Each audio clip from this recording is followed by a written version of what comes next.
Good. Coach, how do you catch bears? Traps. Drop the intro.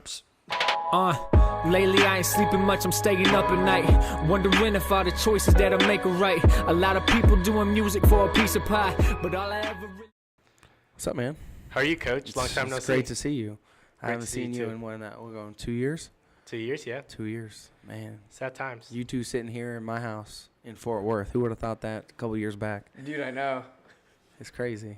It's crazy. Somebody had to think about it just because of the fact that you weren't the head coach yet.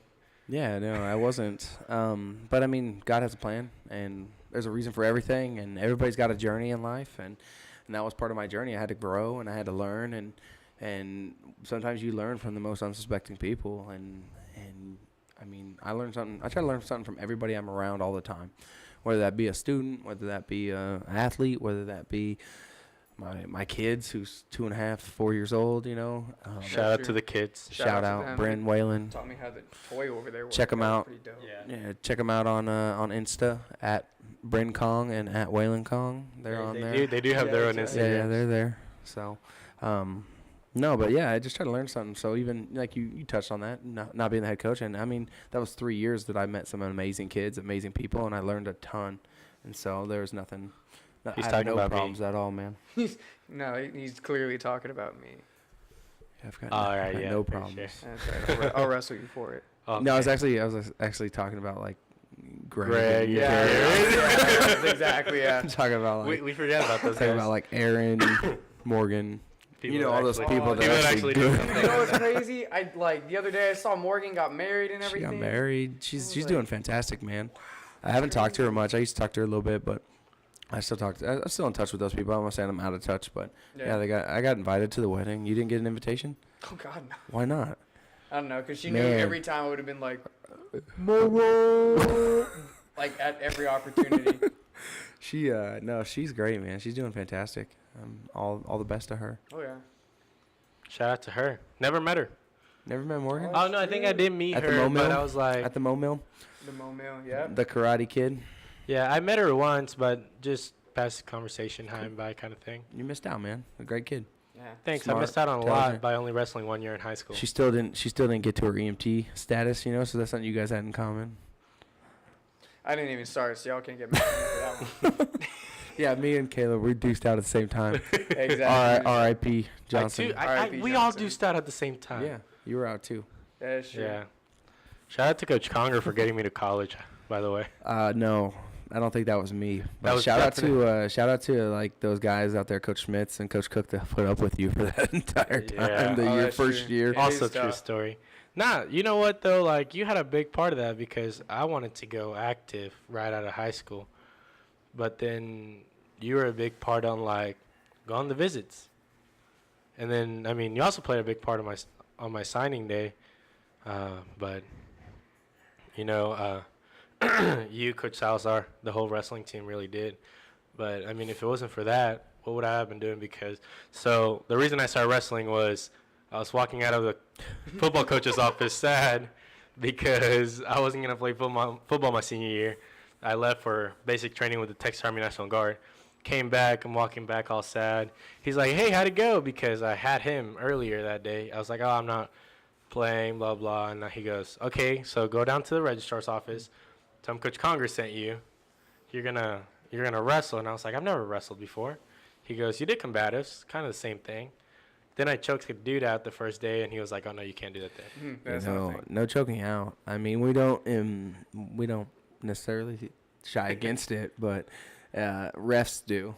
The referees The do. refs are the problem, guys. It's not. The referees are Exactly. definitely the problem. I think sometimes they're a little too tight, but Yeah. I mean, it is what it is. Growing up where I grew up, it's all about throwing the hammer. I mean, busting yours so that you can win championships and win titles and be successful all the way around. And I think you get that success from the environment that you put yourself in. It comes from that environment. You know, the old saying, everybody wants to be a lion until it's time to do lion things, you know? Yeah. And All of the lying things. It truly does. Like it's not easy. I learned a lot from you. The short year we had, together. And I mean, like, it's not like we really lost contact. We still keep in touch. But, so, I mean, you made us write goals for the year the first day. And then mine was literally just to, like, be able to help out the team as best as I can. And then it turned to, like, hey, you can actually do something, you know? Yeah. And then I remember it was the quarters at Regions. The guy I was wrestling was, like, a state placer the year prior to that. And from St. Marcus, the one that, like, started beating up his headgear after the match. Yeah, I remember that kid. A burly-looking Hulk kid. Yeah. Yeah. And, like, it was tied or whatever. I did something stupid. He scored on me, the usual. And you were just like, hey, it's time to be a lion. So I went out there and literally stalked my prey until he was done with his injury time. Got back, took him down, and then I was able to go on to day 2. But that, and then I think the other biggest, like, advice you've given me, and that stuck with me for a while, was, like, I shot you a message right before state, and I was like, hey, you know, as we start this March, I just remember how you kept me after the duel that I was supposed to win, and you just told me, you know, hey, you really do quit when things get hard. I don't know why, but it's kind of a thing that you do. So you got to stop that. Everyone here on the team and the coaching staff, we all believe in you. So you kind of have to quit. And then I don't know why I started crying, and then I did. And you were like, it's cool. Like, you just got to stop doing that. So those are probably 2 of the biggest things that you taught me, or that in the way that you impacted my life. So Yeah, I mean, it's awesome to hear those moments because I don't reflect on those moments. And sometimes often, you know, in my history back in I don't know, NAM. back in NAM. No, I'm not that old. I'm only 31, so don't discredit me too much. But he made it a year past the date. Yeah, I told you I was going to die at 30, but here I am, right? Dang. But, yeah, this is a joke we always had. So, and R.I.P. Mac Miller. I think we got to shout him out. Fact. Most definitely. R.I.P. Mac I Miller. think me and Kim because cried that day. we definitely, yeah, you can't be sipping the scissor. You can't be sipping that stuff. No, that was it? That codeine. But no, I always said like the same thing. I always said like I could get a pretty wife because I mean Mac Miller can get Ariana Grande, then I have a shot, right? That was a joke we always had. That's very true. So yeah, R.I.P. Mac. But no, those jokes still stick with me. Sometimes I'll say them, and kids will just look at me, or friend will look at me and be like, "What?" I'll be like, Like, "Never mind." Insiders. You don't understand. You don't get it, man. But- You're not that cool. Yeah. So, excuse me, but no, that those moments like that are awesome to reflect on, and you know, not discrediting you at all, or taking away from what you said, but I appreciate that, and you know, it's humbling to look back on those moments that I have affected kids in the past, and because when I'm saying stuff oftentimes in a match or before practice or during practice or in a one-on-one session, if we're watching video or if we're doing something, and I say things to kids all the time, things that I've heard in my life, things that people have told me, or things that I've learned over time, and those things just come out because they're my thoughts. I don't have a filter from my head to my mouth, really. Like, things go from my head to my mouth. It's very true. And it just comes right out. And so I wish things would go from my head to my heart to my mouth, because I could really filter those things. Yeah. But sometimes they just come out. But those moments that you say that, those things really stick with you, and that's what being a coach is all about. And that's why I get such a dopamine hit off of coaching all the time. It's not because I'm some like jacked up, egotistical maniac that just wants so much success for everybody. My kids will win. Like, we're going to be champions of everything and yada, yada, yada. You know what I mean? Like, it's not about winning. I tell my kids every time that maybe I feel like they're getting off track or something like that, I'm like, I don't care if you win. I don't care if you win. I care about the effort you put into it. If you go out there and lose a match 3-2 and you didn't stop moving the whole time and that kid beat you technically, then we can go back and work on that. If you go out there and you work for 7 minutes in college or 6 minutes in high school and you lose a match on a mistake, or you get caught, what we call getting caught. Maybe it's getting caught, quote, I use finger quotes for that. Yeah. because maybe it's not getting caught, but it's a way to describe it. But you go out there and you say a kid, hits you in a roll or hits a switch and you fall to get your back. We can always get better and learn from those situations. And if we're not learning from those situations, we're not getting better, then that's when I have a problem. Or you go out there and you don't fight off your back the whole time. We go back and we run the video back, and it's like, so yeah, dude, that's where you broke. That's where you gave up. Bridged, and then he squeezed and you laid flat. And it's like, that's a problem. And I'm going to call you out on that problem and tell you things like that. Like, when things get hard, you got to get going. Like, when things get tough, you got to move, man. And you can't just lay there and like, it's just not that. Wrestling doesn't work that way. And so many people miss that in the sport because they don't partake in the sport. They don't do anything in this sport, or they don't even participate in the sport for whatever reason, whether it be too difficult, whether it's hard or whatnot. And I wish that every kid, like we talk about, everybody should join the military. Everybody in this country should do 2 years in the military. Or when I was a drill instructor, we'd say everybody needs to go through basic training. Literally every 18-year-old gets out of high school, goes to basic training for 8 weeks, and then maybe just put them on like inactive reserve status and keep them in the pocket. But everybody has to go through it. Right, like what they do in different countries. Yeah, Colombia does it. Colombia does it. Israel does it. Everybody serves 2 years, and it's part of being a citizen. And I understand. I don't want to let all the haters get out there and say, right, exactly. Oh, freedom. This is America. We have the right. I know.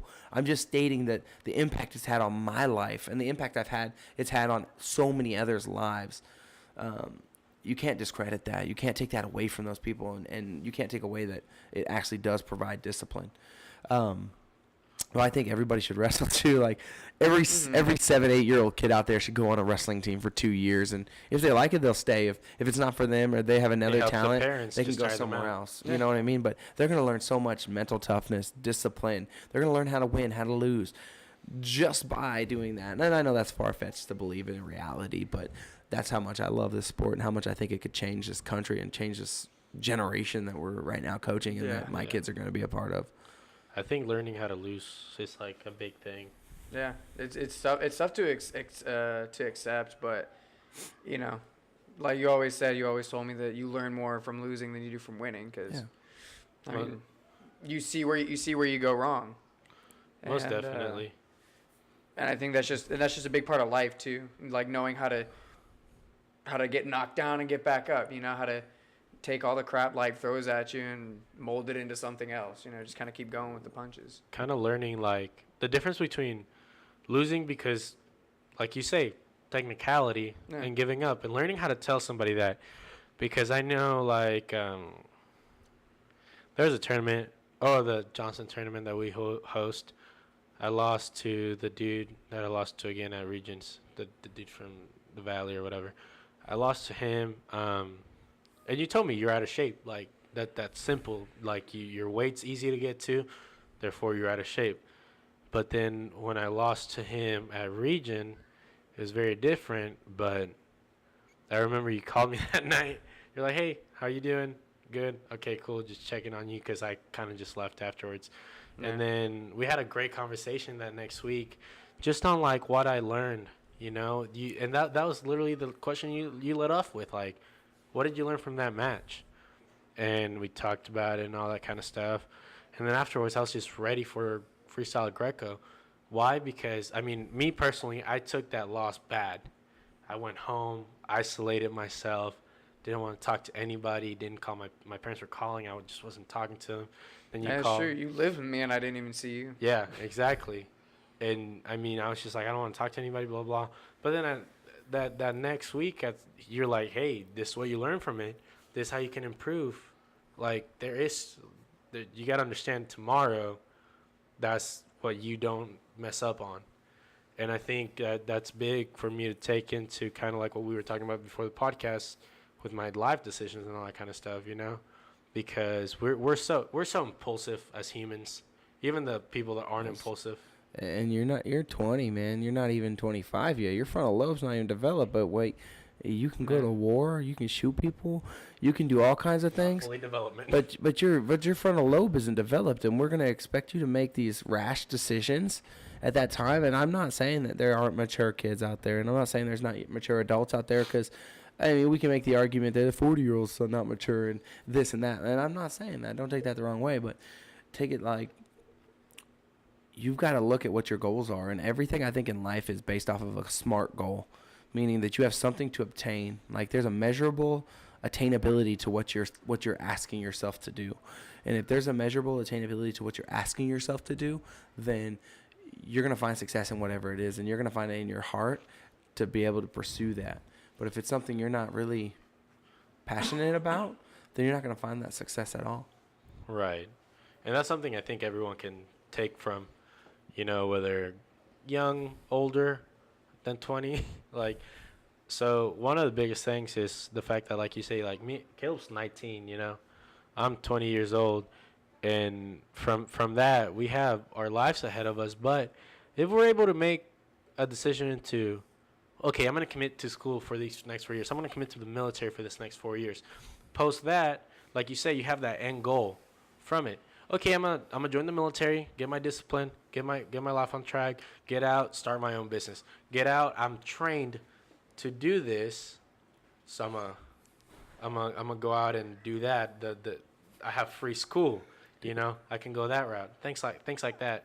And I feel like that's the biggest thing that people miss. From the moment I met you, not to get sentimental or anything, but from the moment I met you, I saw myself in you and the struggles that you had. And I know that our struggles are different. You being, from Colombia and moving to America and learning English and all these awesome things you did. Who was that person that you knew that their mom was your teacher? Who was that? Shout out.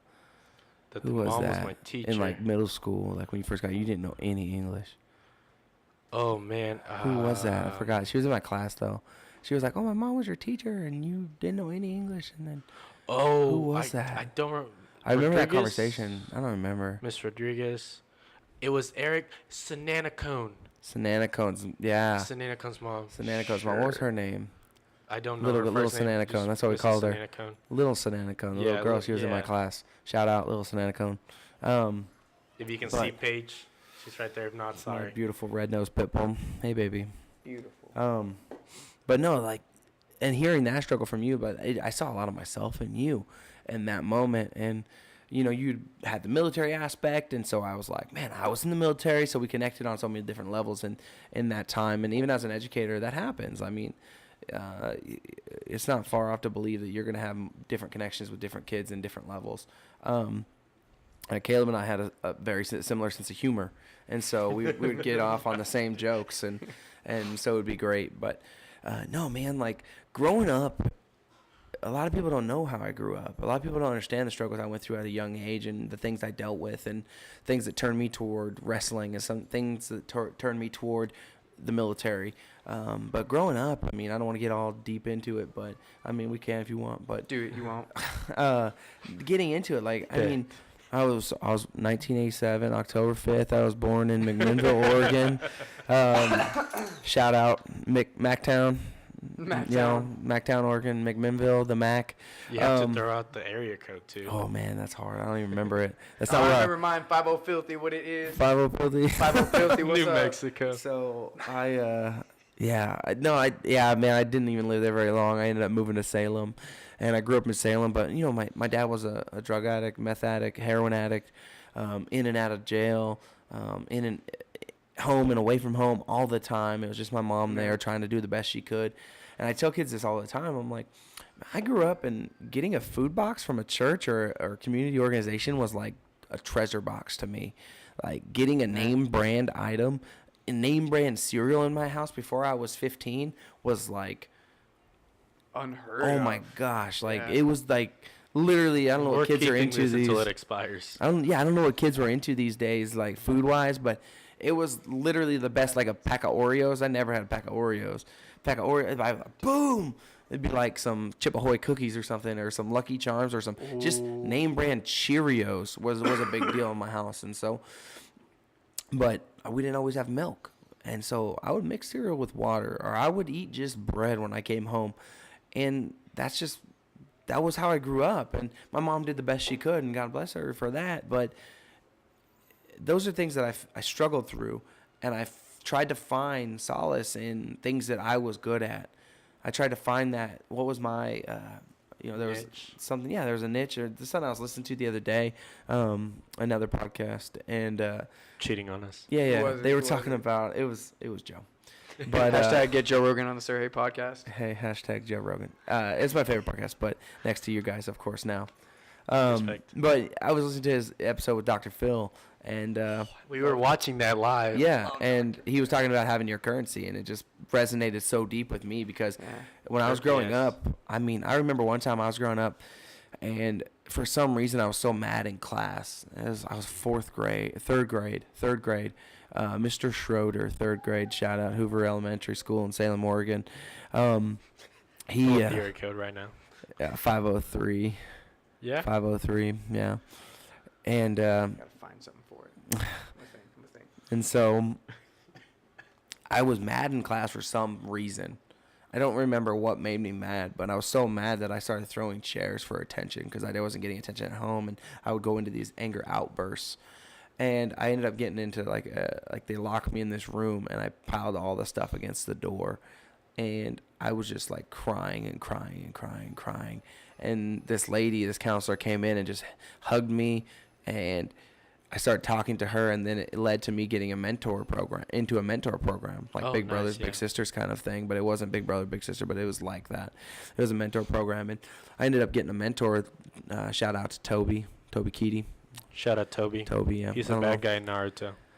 I don't know if he. I don't know if he listens to the Serje podcast, but he really, If you don't, you really should. started to. Yeah, really should started to change my life and pointing me in the right directions and helping me on track. But at that all time, my dad wrestled, my uncle wrestled. I grew up watching WWE, and I thought that was real for a long time. And I know that going through tables is real. I know that stuff. You can't see me. Before that, like Undertaker, Stone Cold, The Rock, Lex Luger, Macho Man, Randy Savage. So all those things, right? Like I used to watch that, and so that led to one day my mom and dad. Well, my dad was back in my life for this short amount of time, and he came back in and he said, I'm gonna take you to wrestling practice. And I showed up, and it was just like 4 mats, like on the floor, and I was like in a cafeteria at McKay High School in Salem, Oregon, and I was Shout out like at 503. Salem Kaiser Mat Club, and I showed up and I asked my dad where the ring was. I was like, "Where's the ring?" Oh, and no. legit, I was 5 years old, and I was like, "Where's the ring, Dad?" And he was like, "No, son, this is real wrestling." And I was like, "Okay." And that started my love infatuation with wrestling because I was a bigger kid and I could just beat up all the kids, and it was okay. Like if I beat up a kid and put him on his back, it was okay.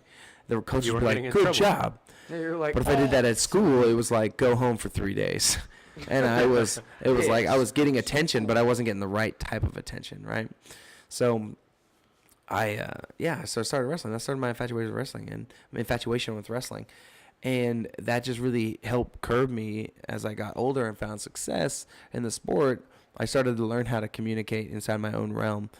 And, I experienced a lot of violence in life, and I experienced, experienced a lot of violence with my parents, domestic Right. violence. I remember getting in my feels, but back in You cry, we cry. yeah, that's true.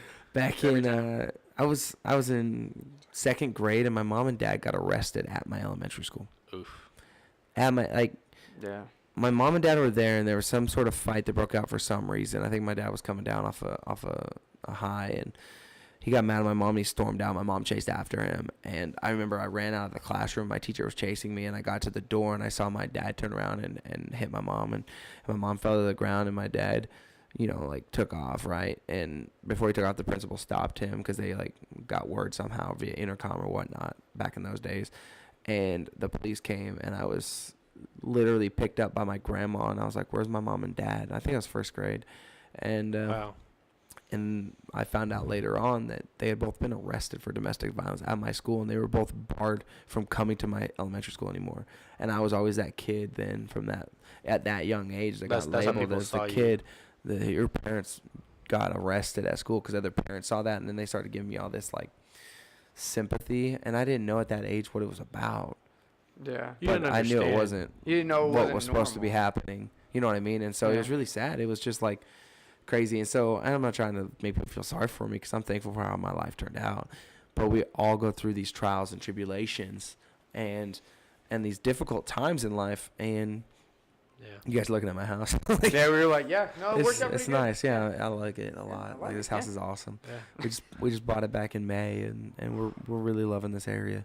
But that brings me to what I was trying to get to about wrestling is in the sport of wrestling, it was okay for me to pick people up and slam them. It was okay for me to run as fast as I wanted to or as hard as I wanted to. And when I was there, I never had to worry about what my mom was doing, what my dad was doing, or what people thought about me, because every coach there was like, you're so good. You're doing great. You're fantastic. Like, keep it up.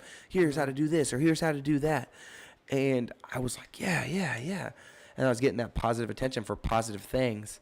And that's where my life started to turn, you know. And people say your life can turn on a dime. And I think that's usually a negative connotation with that, meaning like if you get in a car accident or a shooting or some sort of traumatic incident occurs, they're like, my life turned on a dime.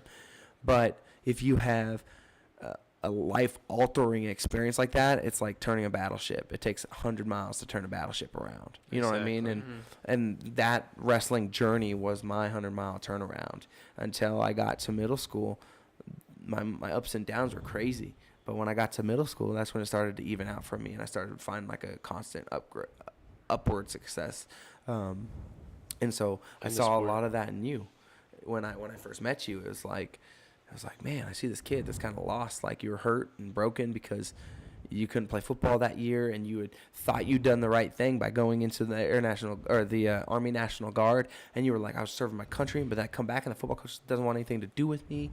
And it's like, what am I doing? You know, like, what am I going to do my senior year? I just want to go to AIT and skip school and do all these things. And I just saw these things going in your mind. And I could be wrong. I was attempting to leave Johnson to go to like some school where I can finish like literally within weeks to just be done. Yeah. So I was trying to leave Johnson to go to this program where you can really just like finish school in 2-3 weeks and just graduate on like that program in where you just have the minimum what you need to get out, nothing extra, nothing less, nothing more. And then, like you say, you saw me and you were like, hey, you're gonna wrestle. I'm like, never wrestled before. You're like, that's fine. I think that's my job as a coach. Like, I gotta find kids, and I struggle with that even in a 6A high school. Going up to kids and going, I mean, our attrition rate at the campus I'm at right now at Timber Creek High School, shout out to the 2019 girls team state champs. Yeah, UIL 6A girls state champions. Studs. Jude Miller, shout out. Dea Powell, Bianca Rosales state champ. Dea Powell runner up. Shalimar Rodriguez, Joylyn Wegman. Yeah, those girls really brought it, man. But we'll get to that later. Sweet. Shout out to you guys though. Yeah, I think that's my job though. Like, my job is to go out there and seek those kids that I see potential in. And I feel like it's my job to go out there to those kids and say, like, I can't go out there and be like, so my dad was a drug addict, my mom was a fiend, and I really was messed up when I was young, and I see you're messed up, and I want you to wrestle. Like, that's a way to start a conversation. You got a lot of issues, so I can't go do that. Like, I can't just go out there and throw that out there. That's way too heavy, right? Yeah. And so I got to go out there and go like, hey, I see a lot of potential in you, young man. Like, go down to the counselor, tell him you're going to wrestle. And I think Coach Salazar had to play in that as well. And we were looking for big guys, and it was a lot of parts that move in there. But somebody told me, I think one of the football coaches had said to me in passing, like, hey, we're not going to take him, but he'd probably help you out. And I was like, oh, okay, cool. Like, and I was just expecting to be let down. You know what I mean? And I was just expecting, because there's so much letdown. Like, little did he know he was. We'll get to that later. But it's like, into the conversation. Yeah, it's true. It's like, that's what she said. Drop. I was waiting. We didn't put sound effects yet, so I just did the That's cool. So somebody had said that to me in passing, and I just said, all right, I'll take a shot on him. But with so many, and I hate to put that out there, just so many football players in the state of Texas aren't exposed to wrestling at a young age and to the benefits of how it can help them with balance, with agility, with quickness, with mentality. They're just not exposed to that. And the biggest problem is that they're not exposed to that. And so when they get to that mature age of, more mature age of 15 or 14 as a freshman, and I approach them like, hey, you wanna wear a tight suit and grab other men and throw them on the ground, or grab other boys, throw them, and they're like, Sounds no. like my kind of party. All right. Sounds like it. They just say no, right? And so I've got to really. They use the uniform as an excuse. Yeah, no, it's definitely a crutch, and I tell them that. I say, man, you're just not comfortable with who you are. But when you get past that and maturity hits you, you'll see the benefits of this. And so, I mean, we grabbed the person that everyone said was the baddest guy at Johnson High School and broke him between warm-ups and the first Oh, drill. man. That was funny.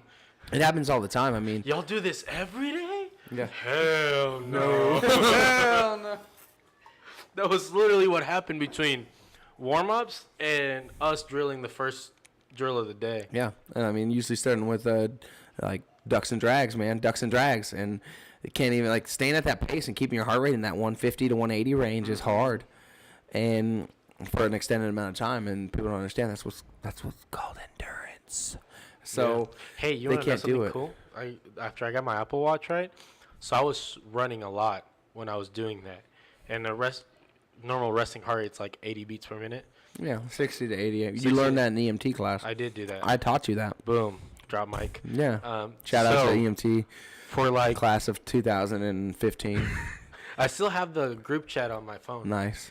So while I was just running every day, kind of training for this long distance races, my resting heart rate went down to 55 for like the longest time. Say mine is pretty close to that now that I started running again. Caleb, we need to hook you up with an Apple Watch. What's up? Don't worry about it. Once we blow up, you can get all of them. Yeah, no, mine just says I'm white. I don't know if y'all Yeah. still do that. Mine sits around 54 today. Like, so I started running again. That's Yeah, crazy. But 54. like that's crazy. That was like a huge accomplishment for me. Yeah, I mean, Personally. for those of you listening, maybe they didn't know it, I got up to like 266, 264, around that range. And shout out to my man over at Anthony Bergamini over at MTM Fitness. Boom. We'll put a picture of him. Yeah, Here. definitely. I met him. He's a wrestling coach, and we just got to talking one day, and I just told him, like, man, I'm tired of being fat. And he was like, let me hook you up.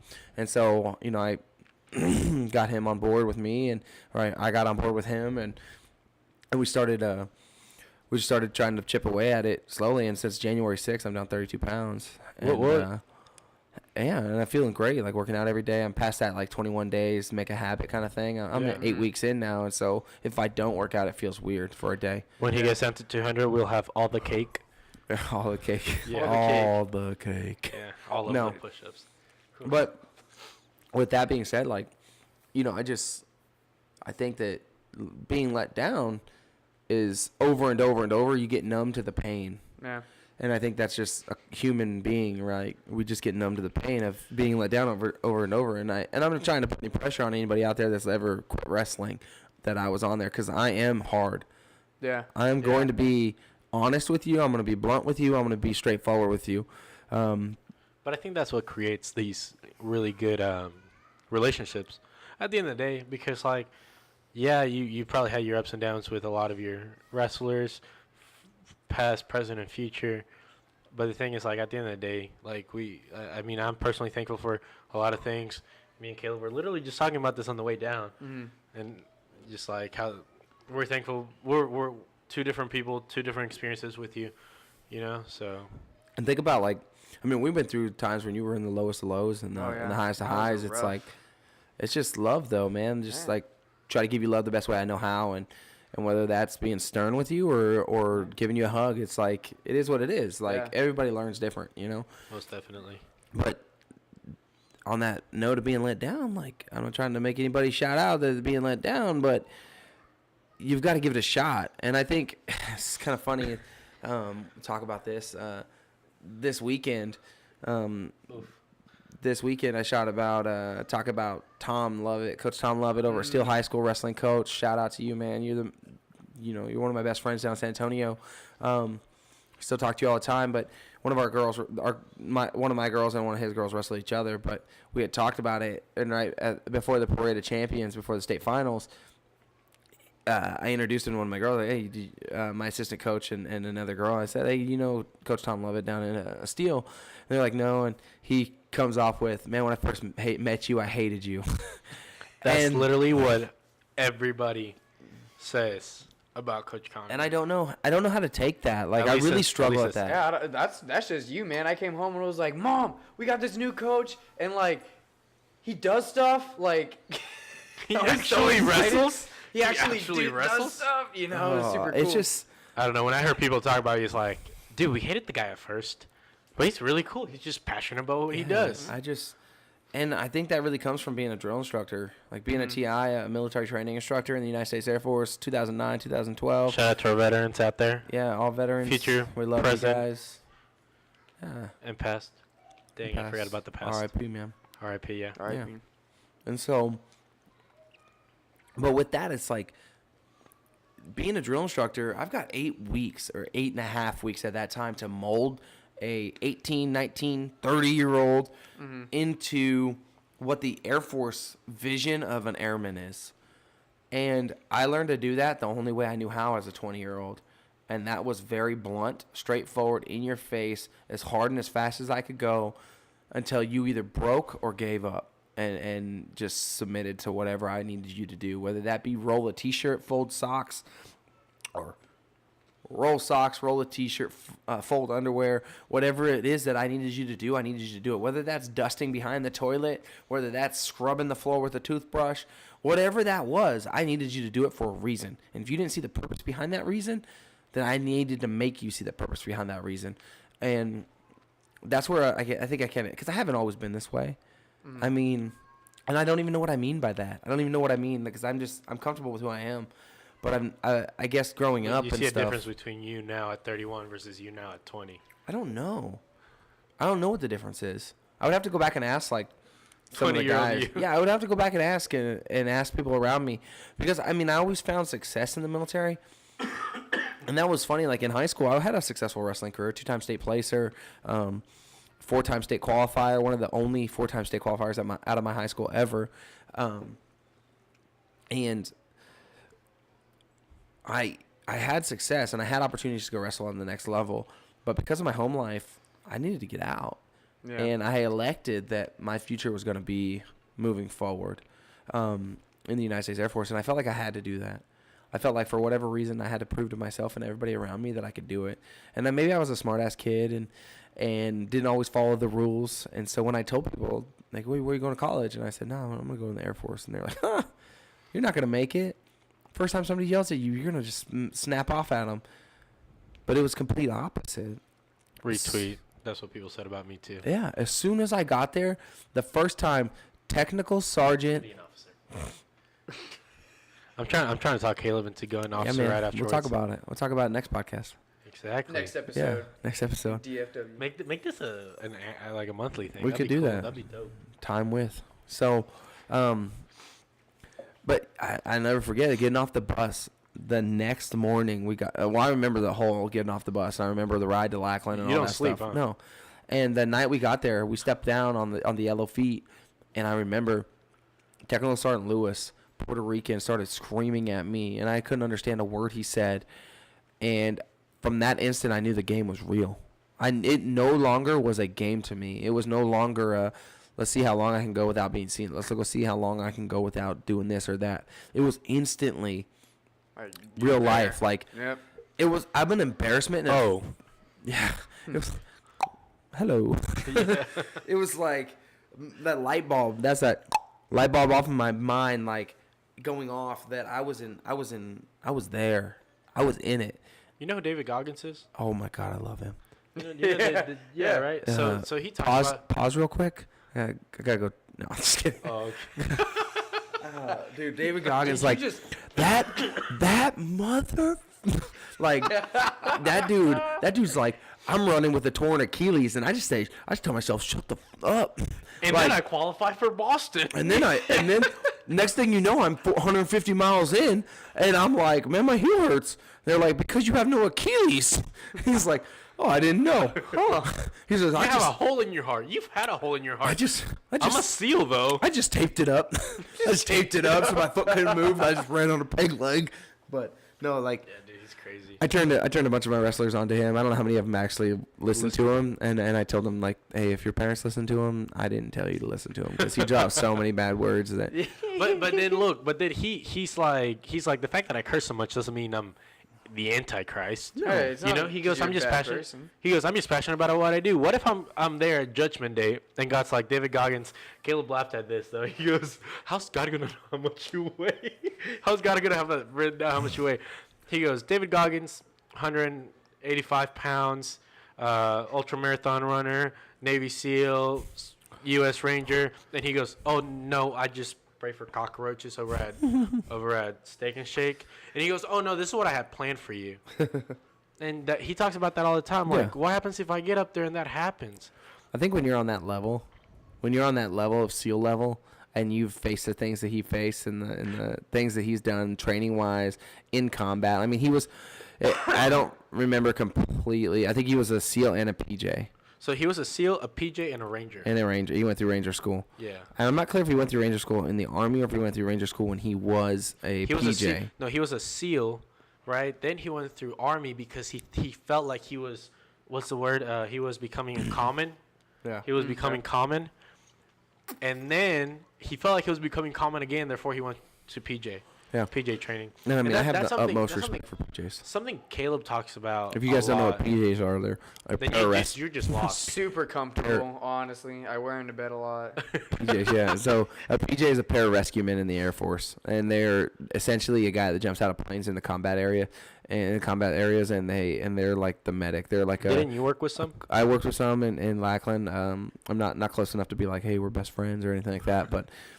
I trained some future ones. The squadron I was at, 320th, TRS, Roll Gator Roll, Can't Stop the Rock. Shout out to you guys. Rock. Yes. And so back at the 320th, we trained. We were a special ops training squadron, and one of them. Nice. And so we trained all the PJs, CCTs, special weather ops, and combat controllers. Those are little like SOWT. Mm-hmm. Those are literally weathermen with guns. Yeah, special op weather. They like jump in with CCT guys. That's so cool. See, combat controllers are the CCT guys are basically air traffic controllers in the middle of the desert, and so they land there with a BAM and a couple of mobile, huge air traffic control units, and they pretty much bring all the planes in to bring the cargo in to set up the air base. And so they're pretty bad, and they're freaking awesome operators. And then like you said, the SWAT guys, the SOWT guys, special operations weather guys, jump in with them. They'll be in station with on steroids. Yeah, they'll be stationed with they'll be embedded in like a PJ unit or a Ranger unit or a SEAL team, and they'll be able to predict the weather and stuff for missions and whatnot.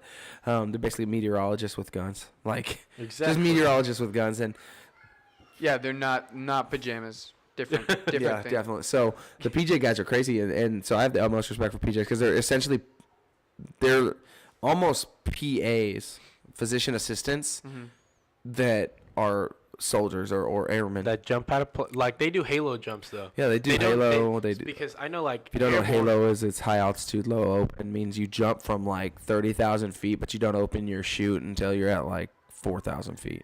It's Halo jumps, so it's crazy. Yeah, so like these guys are pretty much like you said, PAs that do Halo jumps, and then in these like the difference between airborne and Halos is pretty much the fact that like you open your own chute.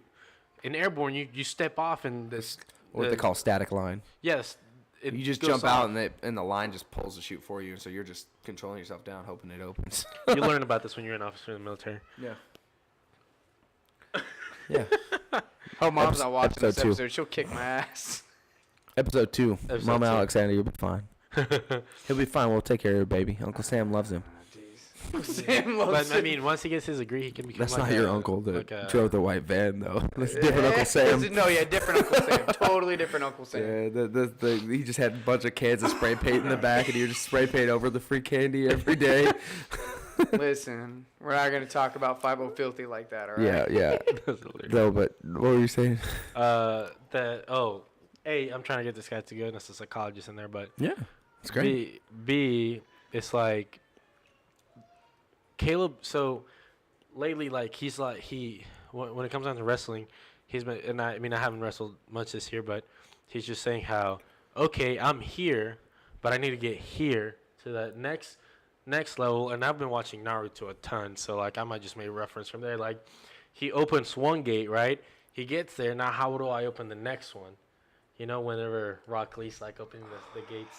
Yeah. Dude. Yeah, and that like it's like in there it's like more power, whatever, cool stuff. But he just talks about how to become uncommon to himself, in a sense, Yeah. you know. Yeah. Because at the end of the day, like David Goggins says, he has to be uncommon amongst common people.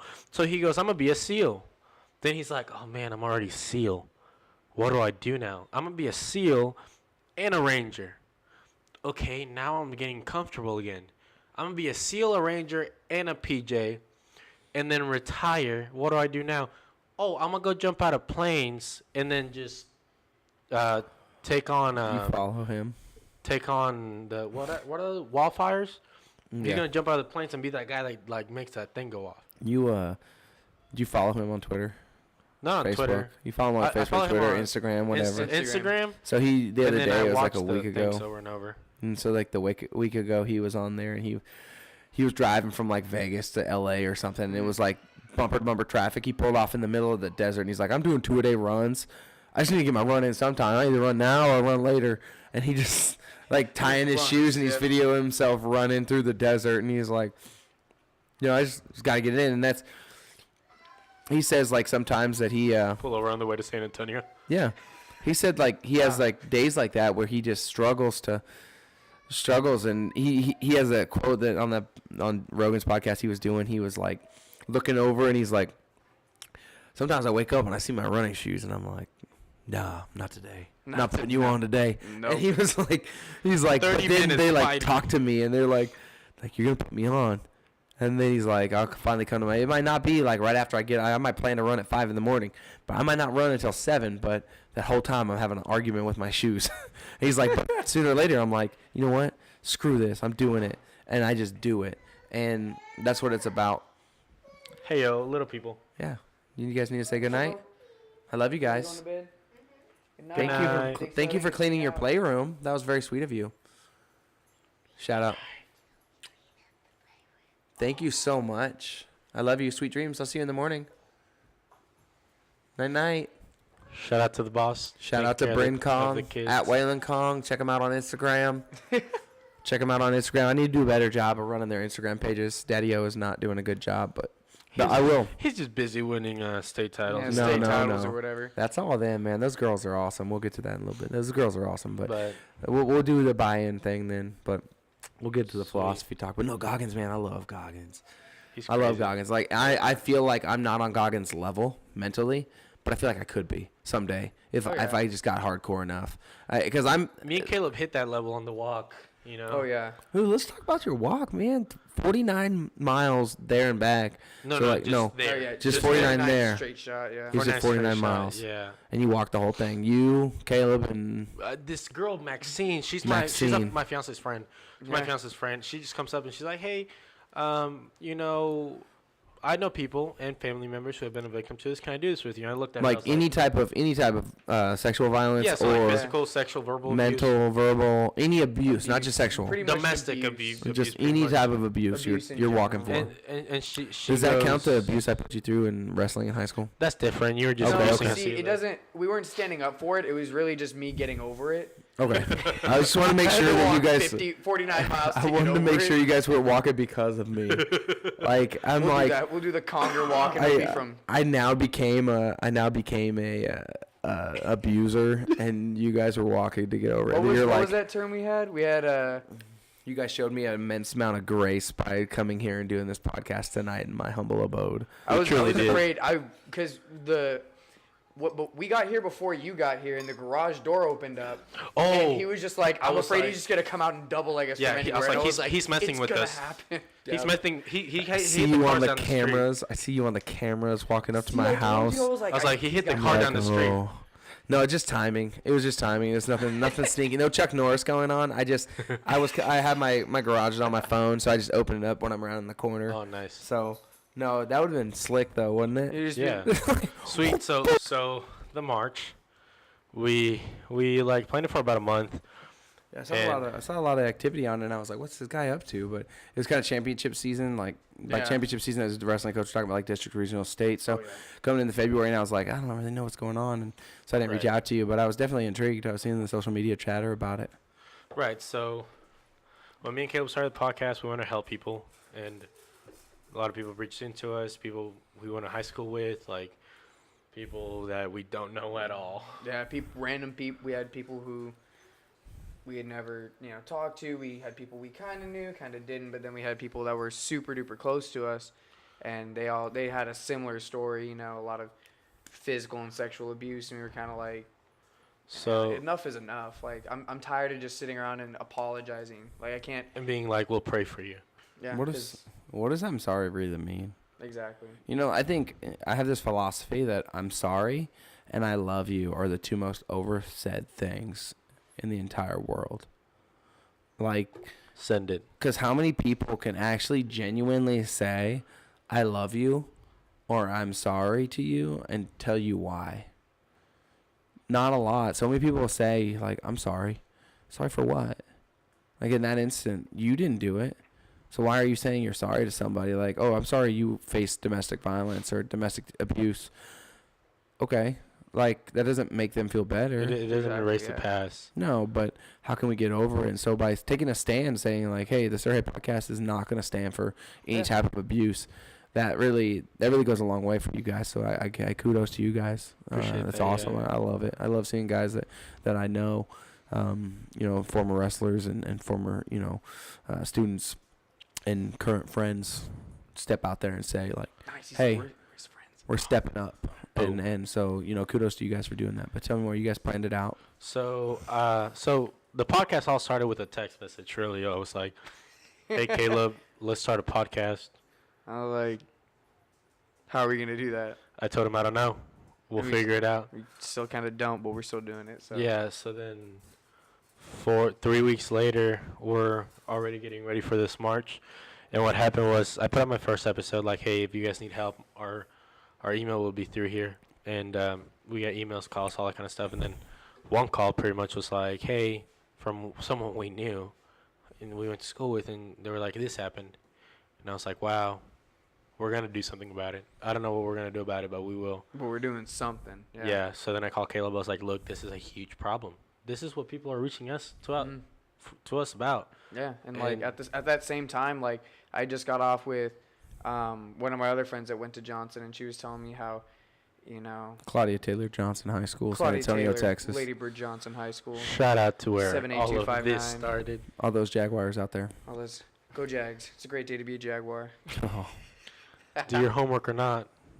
The choice is yours. Oh, that gives me PTSD. oh man, really? That bad? That It bad? does. Drop the D, it's not a Mr. disorder. Guthrie out there.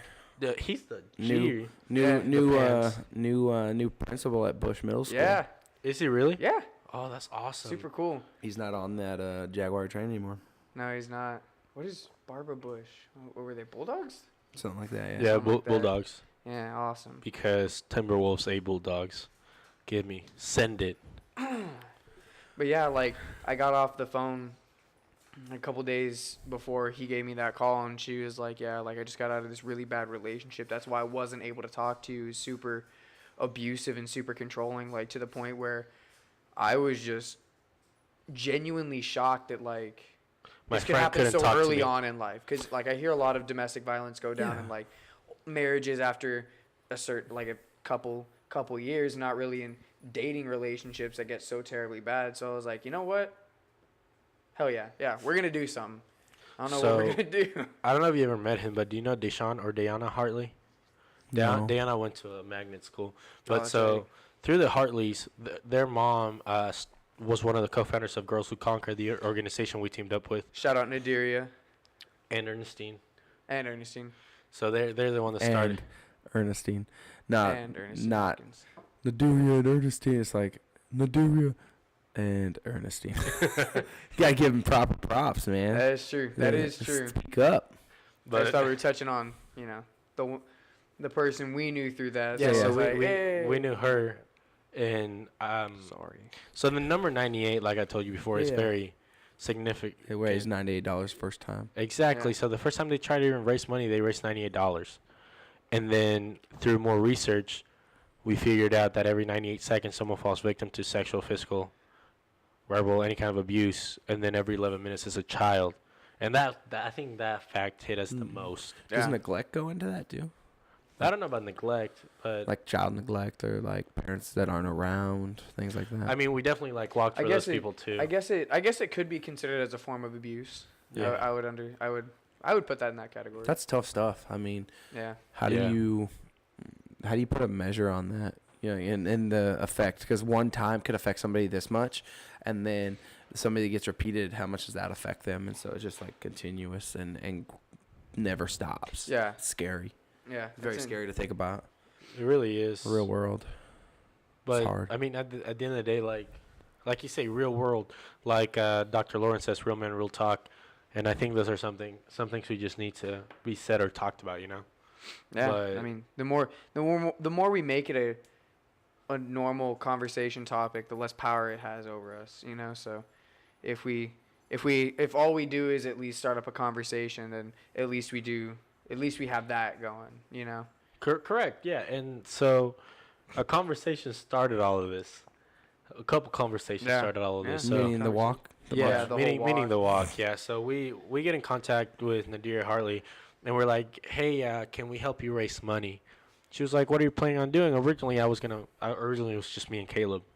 I was gonna walk 98 miles within like 3 days, between 3 days, and then he was gonna be pretty much the guy that I would go to for the fuel, water, all that kind of stuff. I'm pretty good at rucking, just putting one foot in front of the other and going when I get lost in my thoughts. But Caleb goes, dude, In my feelings.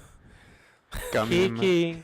No. We No, actually we're have gonna a get friend copyrighted. No, you definitely get lost in those thoughts though. Like you said, like if you ever done one of those like sensory deprivation or like sound deprivation tanks, Oh, dude, I want to try just one. float tanks, just get Have you lost tried one in yet? nothing. My wife, shout out to my wife, got me one for Shout out to the Valentine's boss. Day. And dude, Dude, that it's sounds so cool. yeah, it's gonna be. It's gonna be an It's experience gonna right be there. life altering. I mean, Heck yeah. life altering. I just get in that and just losing my thoughts because I do that a lot when I zone out when I work or run. Yep. When I work out, when I run, I'm listening to books on tape or if I'm listening to a podcast or if I'm listening to something, Man, I just get audiobooks lost are in my crazy. thoughts. And your brain is so much unlocked potential in your brain that Yeah. you don't even know what's there, and so. It's a scary thing to think what your brain's capable of, and when it comes down to it, what you're capable of, And then what your body's capable and of. what your body's. Have y'all seen capable of. that? Well, I don't remember what that movie was, but it was like that one movie where this like chick gets Limitless. yeah, where she like unlocks all of the. That's the guy. Yeah, or- it's like Bradley Cooper, right? No. There is that one where he takes the drug, but He there is takes the this other pill. one where He's a writer and he writes like a whole Yeah. novel series in that time. That's crazy. Yeah, but there was this. She was like, she got like trafficked or something like that, and they put like some drugs in her system, and then Oh. it busted, and then she unlocked like 100% That's of her scary. brain, and she was like seeing cell phone waves and stuff like that, and she was like transforming her body. So I was like, if you don't say the movie, then nobody knows what you're talking about. yeah, I know. Now I can't. Now we gotta Now think you about get- it. Look it yeah, up. I Look gotta it look up, I gotta look look it it up. up. Y'all, I'll Look keep it talking up. about yeah, that. I'll interrupt. So that was the original plan. Then one of the guys was gonna hop with me and do it. So I was like, "Oh, we'll just walk for 9 miles apiece." Then God said it to words me and Caleb would walk. The guy dropped out, personal reasons, and then It's crazy in a month. In 1 month from doing all these connections, you're on the highway walking 49 miles. It's Lucy. Look it up. Lucy. Lucy. So, literally, movie was Lucy, not You didn't call Walking Lucy. Yeah, no, the movie But I was referencing. The movie. So Walking was Hardy. Hardy. It wasn't Nailed simple it. at all. So, Buns. but you in 1 month you set your mind out to this, and you went from, oh yeah, violence, abuse, cool, to no, I'm gonna put one foot in front of the other for 49 miles, Nah. and for nothing really. Like I mean, and I'm not In taking away a way, it's nothing. Like you didn't go and something get a concrete you can get out of it, though. you don't go get a film crew and a production and do this for money for Hollywood.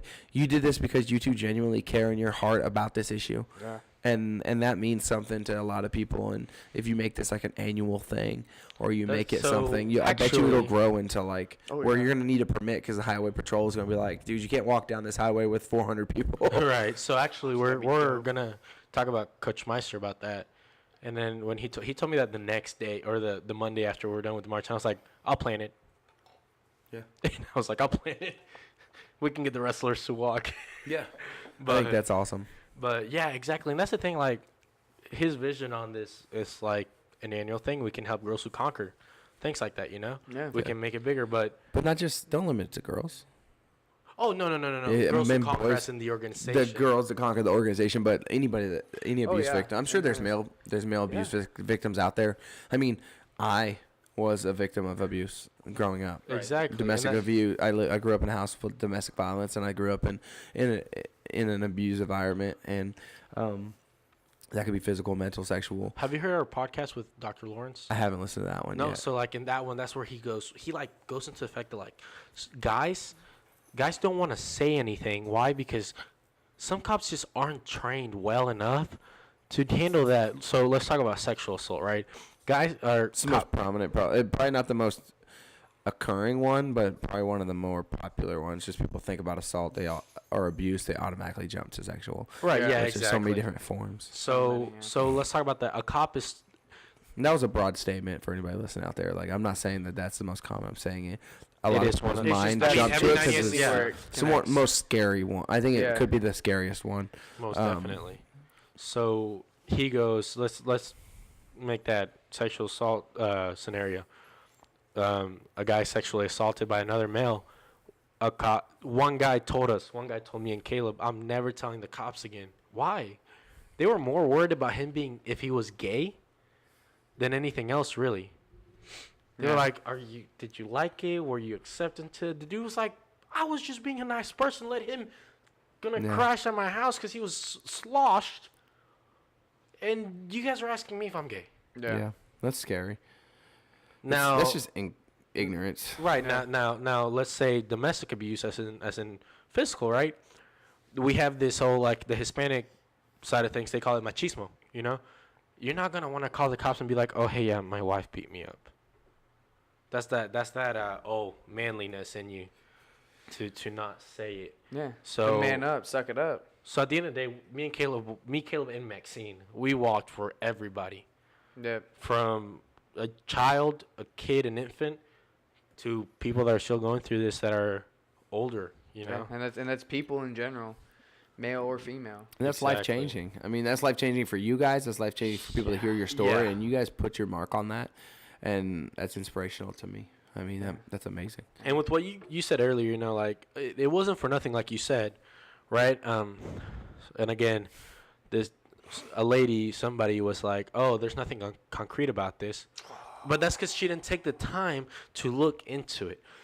Man, I was ready to Facebook fight like an old man. Some people say that, like, if something happens, say, I throw one of those things out there like cancer, you know, like, walk for a cure or something like that. People say, well, if I walk, it's not going to cure cancer. No, But you're helping raise money. It's raising money. It's showing that you support. It's showing that there's so many layers to that. There's so many layers to that. Yeah, exactly. That it does mean something to somebody. Exactly. And it's a way of you're not a scientist. You're not a doctor. You're not out there doing research. Of course not. Yeah. But you're showing support for those that are on the front lines every day that are either suffering from it or that are victims of abuse or the victims of some sort of issue unleash you, that you're showing them that, hey, we're here to fight with you in any way we can. If that means you call us just for an ear to listen to, we're here. If you need to call us for direction and help, meaning we can find some local authorities for you because you don't have access to the internet, or you don't have access to a phone, or you don't feel safe in your own environment doing it, you guys are opening up your hearts and your minds to do that for them, and that's amazing. Yeah. If you want us to walk to Lubbock, we did just that once. Yeah, we will do it again. And the thing was, like, What'd you do when you got there? went to Whataburger. Oh, Well, yeah. I cried. Oh yeah, we all definitely cried. It was a group hug in the rain. Yeah, it wasn't raining, but it was definitely a crying group hug. when we're Yeah, I'll when see the you- video when it comes out. No. This when you're just chilling this weekend, go on my Facebook profile. Look at the last live video that I put Alright. out. It was literally me going up to the car and just hugging these. Nice. Yeah. So That's good. so Whataburger. yeah, Because we Whataburger. don't have one in Plainview, so when we got there, We don't have that luxury. you know, he shut the car door. We're all laying there, and I'm like, just trying to like see if I can feel my feet anymore. And he was just like, "All right, so where to now?" And I was like, Whataburger. "Whataburger, right then." And how many hours did it take you to rock 18. So Yeah, it's like- from 3:30 to 8. 3:30 in the morning Yeah, to 8 at night, yeah. and we had to then finish it. My then personal you goal drove home in an hour. 45 minutes. We drove home in 45 Then minutes. you drove home in an hour, and you're like, we just walked that Yeah, that was like- 17, and we drove home in an hour. We went past exit 30, and I was like, we were here 7 hours ago. 7. It makes you wonder about those guys you see walking on the highway. Say you're driving. I don't know. My dad was a trucker, a long haul truck driver, We semi had truck a couple driver. truckers stop and be like, hey, y'all want to ride? Yeah, You got 30 seconds for us to explain to you what we're doing? but that's how it was. Like he would be driving coast to coast, California to Carolinas, and he would say, I would ride shotgun with him in the summertime and on good summers. I would Good when he was summers. around, and Right. no, we'd see people walking down the highways, just like walking down the highway, and we'd always speculate, like come up with stories like, oh, that guy, he's a widower, and his wife left him for another man, and this and that, and like we would just make up a life story for like the next And this is 100 how you miles. We're pass. talking about that guy, and This it is how you would just, pass time when you drive from coast to coast. yeah, we're just laughing like in the middle of Kansas, talking about this guy walking, and we don't know his story. That you saw stayed away. Yeah, no, definitely. We're talking about that, and it's just, and I bet you people past you guys, like, what are these guys doing? Yeah. Why are they walking? Yeah. And they never stop to take the time to ask you guys, and Yeah. maybe those truckers did, and and like you're walking, and you see this big truck like turn on Yeah, its like- blinker and pull over, Yeah, you're it's like, like, we saw this huge truck slow candy down. cane. That's It's exactly like what I thought. I was like, Joyride the movie. You're about to get jumped. man. You're gonna get in there, and you're never getting out. You're Luckily, getting, there was light when you're we getting stopped. trafficked. Yeah, I know. That's we told because Maxine, as the joke, like if anybody pulls over, you gotta fight them because she was like 100 pounds and like She's 4'11". 100 pounds. So we were like, And yeah, she got did it. this with us. Nice. Um, It shows you anybody can do it. exactly. Yeah. So like after the first 12 miles, we were super worried about her health. Because again, like obviously me being the biggest guy, I have plenty of body fat to keep me warm. I have plenty of carbs to burn. Caleb same, like for his frame, his size, all that kind of stuff. He has all that. But Maxine, 100 pounds. She works out too. Like, but it's just Yeah, she's like 2% body she's just fat. one of those people, Yeah. you know. And she had no calories to burn, really, no fat to keep her cold. You guys should have had some Whataburger on the trip with you. It wasn't See, it wouldn't yeah. have been as meaningful. It wouldn't. Yeah. That, yeah. You know, You're like just eating Whataburger while you're walking. but that's like if we ate sprinkles or ice cream with sprinkles on the way So you down guys- there. Yeah, sprinkles are Do you for guys? winners. I don't remember his name. Forgot his name, but the guy that went across Antarctica by himself. No, I didn't know. He went. I remember that He was on the. happening. He was on the JRE podcast. We should be on the JRE podcast. We should be, but a couple weeks ago he was on there. But he literally is the first man to ever. He was the first. Now there's two. But he was the Cameron first one something? to. Yeah, I follow him on Insta now. But yeah.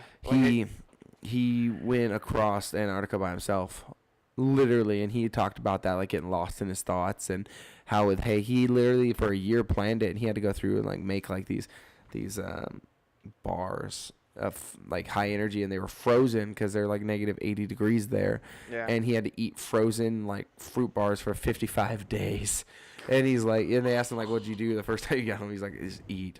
a ton of everything. Everything. Elk meat. Yeah. Elk. But no, like then when he got back to his, wherever he was, he just said like, I ate, and even though I wasn't hungry, I just ate because he only ate these like basically like these coconut bars his entire time doing this. And you imagine he's walking or skiing or snowshoeing across this frozen tundra. Yeah, He probably like he explains how snowboarding's he did fun it. and stuff, but now he's probably like No, I don't think He's is. like, if I probably see like, snow I'm gonna go one more time. sandboarding instead. Yeah, he talked about like he's keep me on a beach with an ocean. But dude, after that, I'd be like, if I Like, see a snowflake, They I'm said going to riot. he said that he called his wife like 10 miles in and was like crying, and she was like, "What is wrong with you?" And he's like, "I can't do this." And she was like, "No, you're just gonna buck up, like, and do this." And so I think everybody goes through that. Oh, And so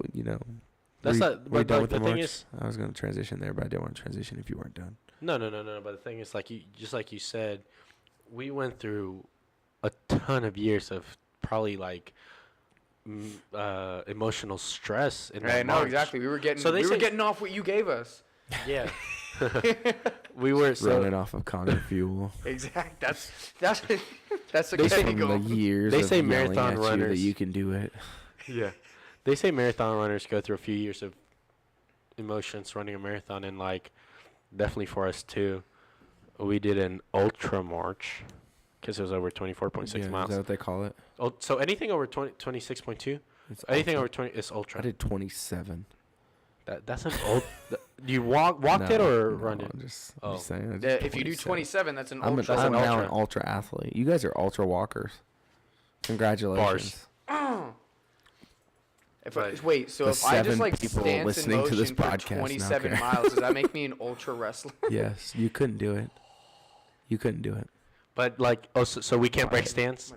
Can't break your I'll see you on stance. San Antonio. All right. See you there, buddy. Get lower. Touch the mat. But yeah, we definitely did. But you know what? At the end of the day, we helped Girls Who Conquer raise money. We helped them impact the next generation. So we're just gonna try to And keep you're gonna doing do that. it every year. Yeah, Yeah. that's the goal right Depending now. on where That's what you're we're at. working on. Or are you gonna try to do it the Yeah. same stretch every year? I Different think stretch. I think it'd be meaningful if we do the same stretch every year. I think it'd be cool if you did a different stretch every year. Really? I just think That'd it'd be be a cool. way. Like if you start getting We like, gotta. I'm thinking outside the We box can- here. You yeah, start then we getting can go, like, sponsors. different way. Yeah, Let- we got let- sponsors. Start getting more sponsors, and then you get like, say, Find me a 49-mile stretch that goes like Yeah. this. yeah. Give me I'm sure- 24 hours. No. Obviously, we'd fall. Oh, I didn't. I'm Like, looking you're talking about for- like north to south. It's got to I be didn't like know, 88 degrees, so you have a little bit of footing. just Exactly. No, but yeah, no, like you get some sponsors, maybe get out to somewhere. Like, hey, one time you walk the 101, like in California or in yeah, Oregon, and you walk 49 Walk from miles Death on that. Valley. Or you walk from like 29 Palms to somewhere, and you walk. Sorry You for do a anyone desert- stationed there. You do a desert walk. Hey, being stationed is what you make it. I mean, Being everyone stationed is says what it's you bad. make it. You can make heaven out of hell anywhere. It's all mindset. Shout out to people. yeah. I love high school. Jocks rule. Back High in school never ends. back in Dazed and Confused. Days, yeah. They get older, but I stay the same age. You guys gotta go back and watch McConaughey classic. Oh, I remember that quote. It's still. But that's why you're not allowed around Plainview High School. They keep you only on Wayland Baptist campus.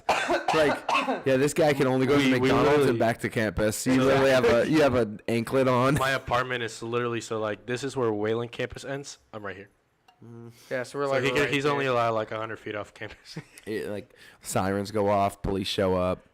Why am I actually- the creepy guy? Damn. It's that fake beard you have on. Hey, Take it off, listen. Abe. Damn it! I knew he was gonna make fun of me. All right, let's back. This is what we call it. Circle Wrap it back up. around before I start. Caleb's the crying. first victim. I'm next. No. We're walking No. for Caleb now. Next year. You gotta wait 348 more days for your walk. bread. But no, you guys, I really want to commend you guys on your walk. That it means a lot for me sitting back here in the little piece of your lives that I shared so far. Like watching you guys stand up for something that you believe in is amazing, and that's I think as an educator and as a coach, that's what I look for. Is like, what do these kids do when they leave? Are they out there getting in trouble? Are they the ones out there vandalizing things and getting arrested? Not all the time. Are they the ones that are doing walks for something they believe in, or are they joining the military? Or are they standing up for something? Are they supporting something? Are they involved in a church group? Are they involved in something bigger than themselves? Because community is a huge aspect of life, and if you don't have that community aspect, you're missing something. Oh, yeah. There's a hole there that you need to fill. Yeah. And don't think that, time-wise, yeah, you might have shared a little portion of our lives, but I mean, you left an impact on us for the rest of our life. Like we, even to this day, we talk about our, post-Conger stress disorder. Drop the disorder. It's just stress. Just stress, It's PCS. Yeah, PCS, yeah. Like PCS. it's something that we've coined, and like Post-Conger if you go and talk to Matt Klein, he'll tell you it's a thing. Really? Yeah. Can we call him up right now? Can we, Yeah. Text him up and be like, All man, right, let's take a quick that's a Conger thing. stress. Like, this is the first time hearing about this, and I don't know. Oh, whenever I bet you if you text Erin, she'll. I don't know what to believe. Like, I don't know. I don't know what that means. Like, can you guys enlighten me on how I should feel about this? Oh, 'Cause yeah. Oh, you so should feel great. basically- We're I don't gonna know turn if this it's a into a good whole thing or a bad LLC. thing. Yeah, it's Really? gonna be a thing. It's gonna be CSLLC. PCS LLC. What DSM are they on? 6 now? DSM 6. It'll be on DSM 7. Really? Yeah. Wow. It's gonna be there just because like we always have that image of you while we're jogging. It's always burned in our head. Just you sitting there. You guys are the only ones in the blank Wayland face. room that have that. Or you are now that you're like Yeah. doing that, and you're I think yeah. all these other Uh, kids are just jogging aimlessly, but Yeah, you're they're like, just like doing that, and I just like Conger's picture your yelling face. at I'm me. just like that shot wasn't good enough. I Exactly. wasn't low enough. It wasn't enough explosion. I just picture you in the middle of the mat room doing a front handspring, and I'm like, this 250-pound guy just pulled the front handspring. But you got to one. By the end of the year, you were doing one. Oh, yeah, most definitely. Yeah. Shout out to you for But being like, don't be scared. And I was like, okay, I No. guess. don't be scared. Hey, you know what? Can we touch up on something real quick? No. Okay. What are we gonna touch up on? well, that's it for this no, episode, no, guys. no. Thanks for tuning in. So you remember that one person that like, so like I met you, I literally committed myself to wrestling in you, and kind of the difference between that was the fact that like I didn't have the coach anymore to be like, oh, you have a C in that class, don't worry about it. You were like, oh, you have a C in that class, like what the Get F? your stuff together. Yeah. Oh man. Caleb, me and Caleb were talking about that here. Do you want to touch up on what you? Yeah, because I remember when like my grades started sucking real bad, and you were just kind of like, well, you're gonna get them up, so every day during lunch. See you sit in during my lunch. class. Yeah, see you during lunch, and I was like, all right. I gave you a progress report. You were the one I created the progress report for. I created that progress report. You had to take it to all your teachers, and you had to get it signed, and then you brought it to me, and then I made you come to my room for lunch every day for like the entire 5 weeks or something every that was day. left. No, it was like for the whole year after that point. Cause Was I it remember, that long? Yeah, because I I had remember EMT going that into your class. room, and then Because going into the I would always portable. get sidetracked trying to talk to him. Yeah, I would yell at you like, "Shut up! You haven't even read a single chapter in that book yet." A 1,400-page EMT book, and the test is the second hardest test in the world. No, I don't know Right. if it's really that hard. No, I don't think so. Pass rate is like 40%, and you're over there thumb Talking up about your Jordan nose and talking to him about Pokemon Go. And I'm Hey, like, what are first you of all, talking about? Hey, yeah, listen. You're mad it was because you didn't catch Naruto. them all in yellow. All right. I never downloaded it. Exactly. You're just mad. Confessions. I never Secret time. downloaded it. But I remember I was talking to a person at the time. We're not gonna say any names, but Yeah, I I got remember like one time that person got mad because I didn't want to hang out with them because I wanted to Time like for a new person. yeah, exactly. I didn't want to hang out with them because I was like, hey coach, like can we like work on wrestling or whatever, and then they walked by and that person was like, oh here coach, here's your little robot, and then Yeah, I don't even remember that person, but I remember what you're talking about. yeah, like every time they saw you was like, oh here's your robot, and I was like, dude, like hop off. Yeah, but it's You not know? about that. It's about commitment. It's called commitment. Yeah. And I think, like, The struggle's there at the teenage mind. exactly because like I said on the previous podcast, like I had a tough time committing to things, and you saw that firsthand. I had a tough time when things got way too serious. I would stop. When things got tough, I would quit. And then with this March, I think that's what I told Caleb, I was like, dude, like, I have a lot of things on my mind, but one that pops out a lot is our conversation in the bus. Again, I don't remember why I started crying, but I just started crying. And he goes, "It's fine. You're not in trouble. Just trying to let you know, like, we're here for you." Yeah.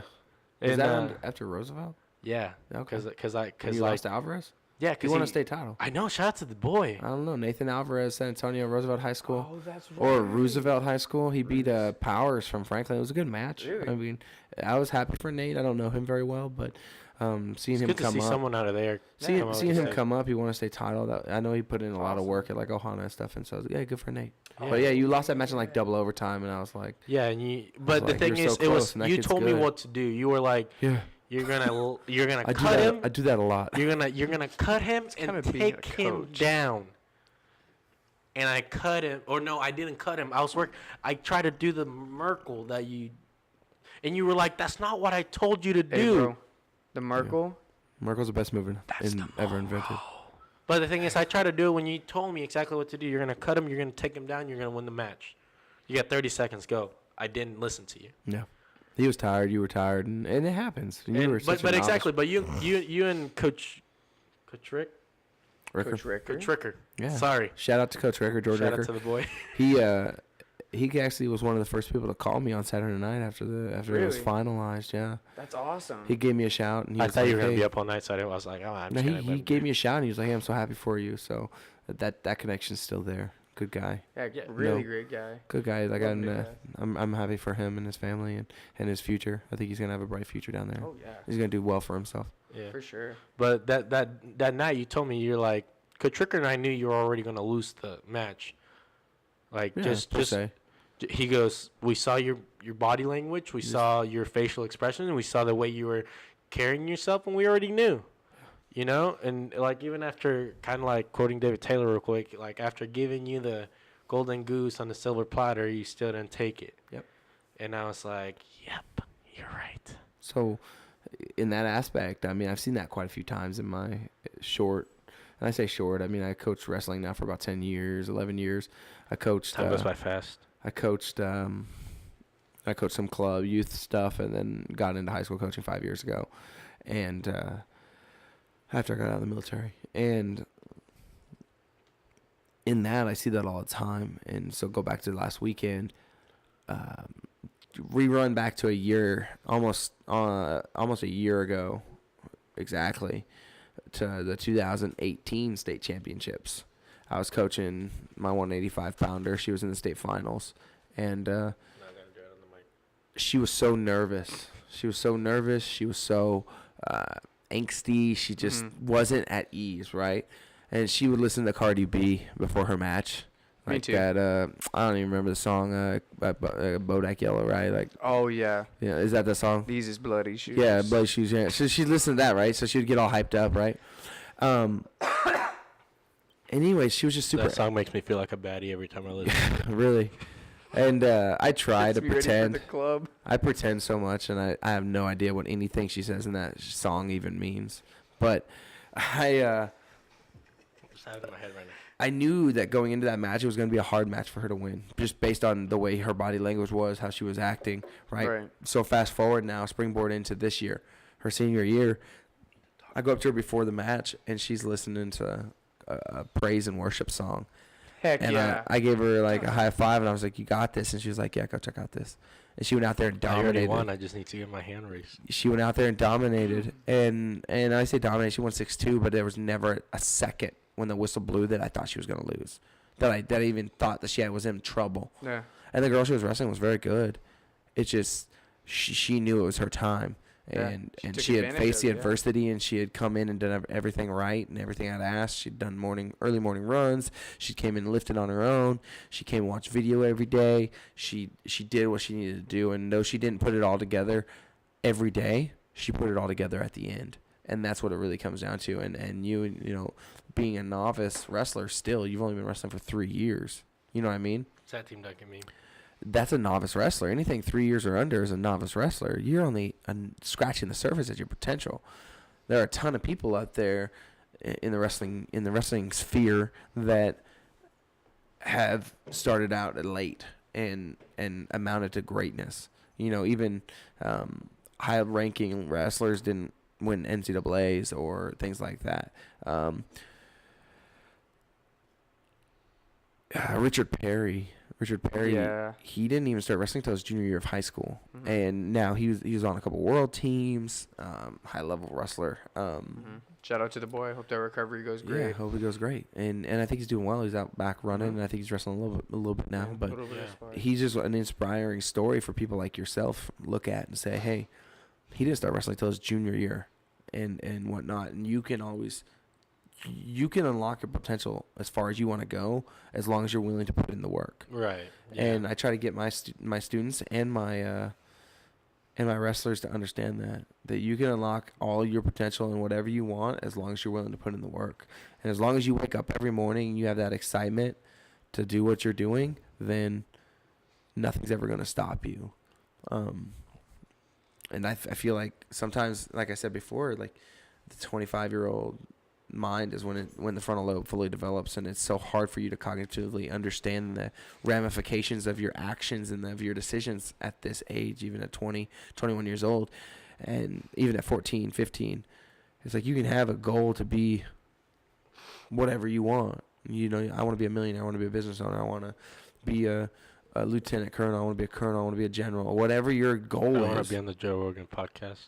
I want Joe Rogan on our podcast. Let's not make this about Joe. But if you do you, things will come. Sure. Yeah. Big time. Kind of what I was telling him the entire drive down here, because he was telling me, he was like, should I make the comeback? You know, should I make the It's comeback? just- I was just saying, like, is God really telling me to Do do this? it. Because, like, I'm doing my best to join the military, and like But it's not opening for you. It's Exactly. like, how much are you gonna push when you have something right there at your feet that you can just jump into right away? Better like it's right here, bro. Take it. So yeah, and my thing, and it like I was telling him, it goes back really to the fact that I was like, I'm really just trying to be a man of my word from here on out. You know, like I'm engaged at this point. I want to show my Congratulations on that, man. Thanks, coach. Big step. I know. Big step. I saw you did it on top of a mountain or something. Okay, so she loves she loves hunting. You asked the question on top of the mountain. Let me rephrase that. You didn't do it on top of the mountain. You popped the question on top of I did a pop the mountain or question. something after a hike or something. You know the 360 bridge in Austin? No. No. So it's No. like it has an overpass, like you can climb up and you can see the bridge. That's a and stuff. what? Like overpass. An overpass? Yeah, got you. And Just wanted to and she make loves sure. hiking. She loves hiking. So I wanted to do an Apollo Tour Canyon, but she wanted to see her friends really bad down in Austin. So we went. She was actually taking a shower while I stole her phone. I went on it and got her friend's information. I just started I was like, "Hey, this is Fernando. I'm trying to propose. Can you help me?" And we planned all that out. Originally, I was gonna it was gonna be like a picture thing. So we're gonna take a picture of the "I love you so much" wall at the "Will you marry me" wall. Haha, JK, just a picture. Then go up to the 360 bridge and do it. But she was like, because me and her parents told her like, "Oh, sorry, I asked your parents and they said no, haha. Try Gotcha. again next time." So she was like, "No, bro, like my parents said no. I don't even want to go there. I'm gonna be depressed." I was like, "Thanks for just completely ruining the whole That's funny. surprise." But so we Shout went out up. Stone. She was super mad at me because Lainey, her little sister, texted me. She goes, "I can't believe you didn't tell me, and now you're not texting me back." So she saw it on my watch. She saw those messages on my watch. She thinks I'm texting some other girl because I didn't have the number saved. I had just gotten that phone. Well, in all reality, you were texting another girl, but I was she texting was another 12 girl, but and my she's 12 sister. She's a seventh grader in Arizona. Yeah, so And Shout I out, consider her my Lainey. sister. And shout she out goes, Young Money Laney. "Who you talking to?" I was like, "Nobody." But I just sent her dad a picture of the ring, his dad a picture of the ring, and I can't open my phone. Yeah. And then she's like, "Let me see your phone." I was like, "No, babe, like, just quit, you know?" Jeez. So we walk up. She's mad at me, and I'm like, "Hey, like, I'm sorry, I've been lying to you, blah blah, this and this." And then she's like, "Oh no, you're doing this." She's a super awkward person. She's like, "I can't do this in front of everybody." That's Tries to run away. Running away. Tries to run away, and I was like, "Nope." It's like, I already have the ring in hand, so. Yeah, you're done. You stop right here where I get on this knee. Exactly. I got on a knee, too. Good. So, you should. like, I mean, there's no other way to do it. I mean, You have to. And there's Sprawl and get back up on a knee. boom. So I think, like, it's a big thing. It's a big thing nowadays to not do that. It's a big thing nowadays to not do that. So It is, I though. mean, I didn't know that. Yeah, Is it's it? like, yeah, it's a different era or whatever. Like, Different people don't. structure, different lane. folks. Yeah, people didn't do that, and I thought I was like, wait, that's how. I feel like that whole motion of just That's how my getting dad down on did your it. knees, Yeah, like that's so how my dad powerful. did it. Everybody needs I don't know to how do my that. grandfather Period. did it, but like that's how my dad did it. That's how I saw it done. Therefore, that's how I'm gonna do it. Yeah. So I saw it in Good movies stuff. like that. Good a lot stuff. of movies, yeah. That's so cool. I can't wait for the invitation Got for the you. wedding. So like, Whenever it is. I mean, a year or 2 years. 2021, whatever. That's but- cool. but the thing is, she's like, oh, let's talk about bridesmaids and stuff like that. She puts out like 12.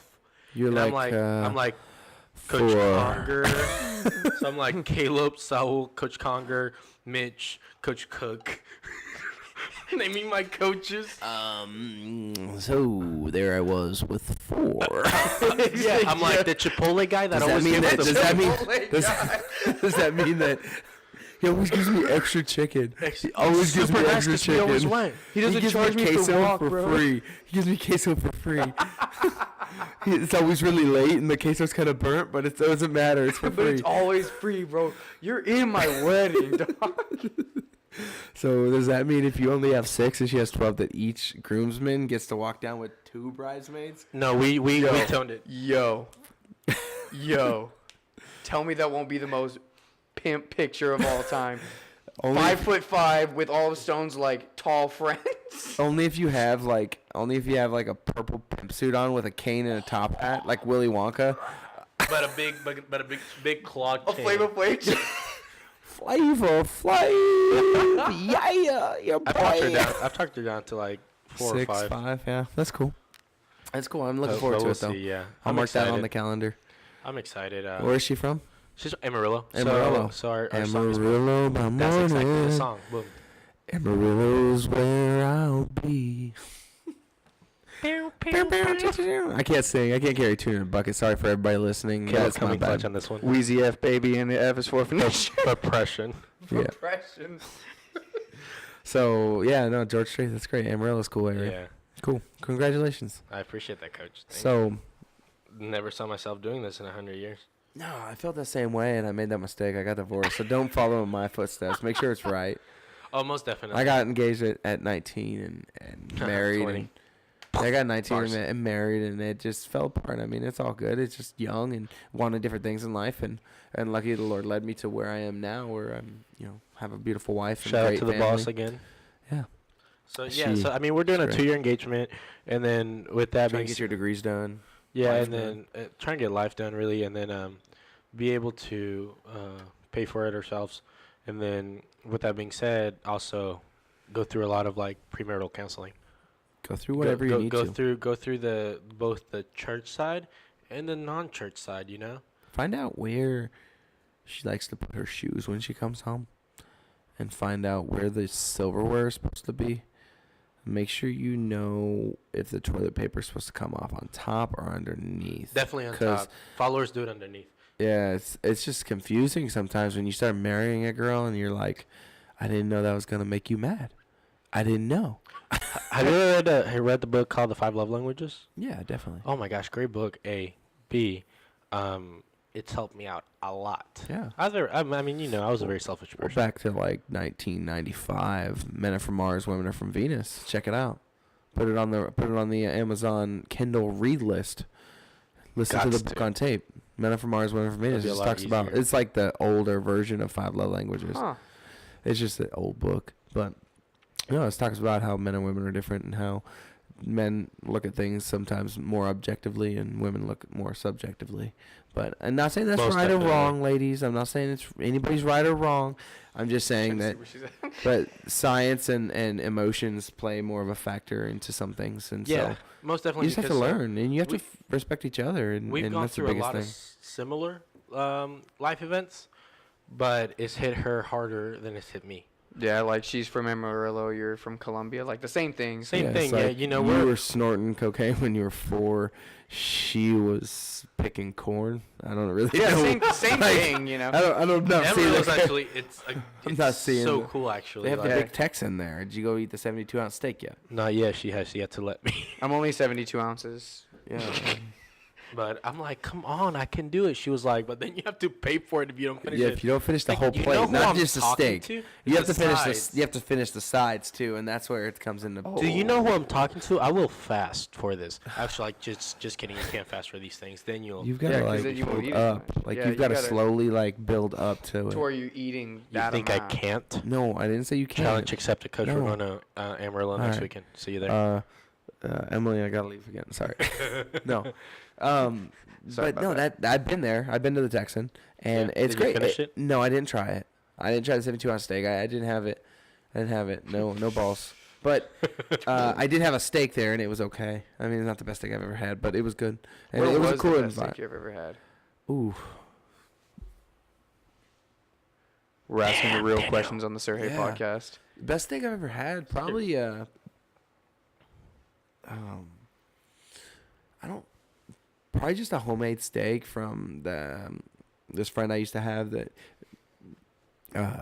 like butchered his own beef, and Nice. he had this nice mignons and then bacon wrapped, and then you sear them on each side for about in like a cast iron skillet Yeah. with a little bit of olive oil, and you just sprinkle a little bit of salt on them.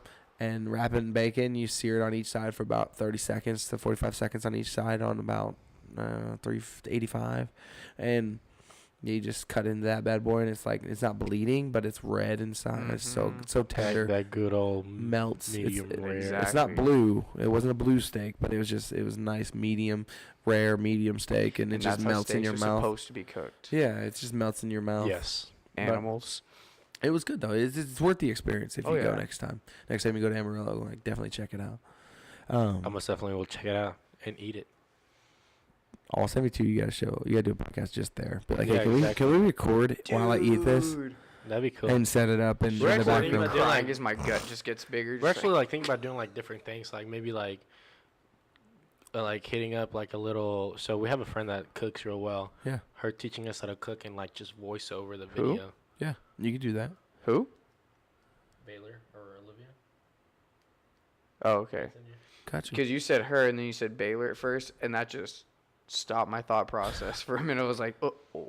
Ooh, so yeah, no, that'd be good. That'd be super cool. Just different Yeah. things. What We're taking a visual. both of you? I mean, what do you think drove you guys to continue on your wrestling journeys? Like, you both wrestled. You wrestled for a year. You wrestled since like 6th grade, Yeah, something right? like that. Something like that. And so, what kept you going the whole time? Like, PCS. Caleb. Caleb, all right, you well, got I'm- me. I'm I got deferring you. this question back to. No, I mean, I don't know. For me, at least, I know, like, from a young age, I was never really, like, I don't feel like I was ever good at any other sport. I never found my niche. And then I started wrestling, and I was like, all right, like, this is fun. I wasn't amazing at it, but I was like, I like it. This is cool. So I stuck with it, and then, Asterisk, still not amazing at it. and I never said I got great. I never said I'm all right-ish. Ish. I do it. But the potential's there. I've been telling you that for 3 years. Yeah, I mean- you just got to set your mind to it, man. Yeah, and You'll be then good. that's why I'm trying Gotta to unlock stay the here. next gate. All you got to do is just lat drop everybody. See, that's what I tried, and then everybody was like, Lat drop, Stop. lat drop everybody. That's- Hey, don't let people tell you to stop. Lat drop, Coach Cook, let him lat drop everybody. Cook, you heard it here first. Cook, you heard it here. Go fight Meister for me, because he scares me. I remember I wrestled with He Meister on has my like a visit. mustache now or something. Who? No, because he's back to the full goatee now, right? Oh, full goatee. Meister? Yeah. Yeah, he's been having the I full got you. goatee. No, but he did have the stash. But I For a remember little on my bit. visit, like, we were just kind of like drilling a little bit. I wanted to drill with the coaches just to kind of like mess around with them. And I remember me and Meister went like I went a little bit harder, he went a little bit harder, and we just kind of fed off of that. I love wrestling with And I Meister. remember catching like the meanest elbow of all time, and I was like,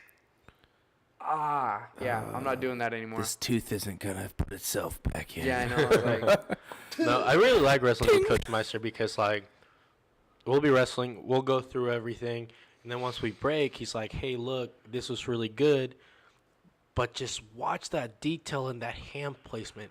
Or, "Hey, okay, cool. This might have worked in high school, right? Because I'm still in that transition, you know." Headlocks. That's how we do here. Because you're still in that transition of learning. Yeah. He goes, "So try this. Try to get out of this habit."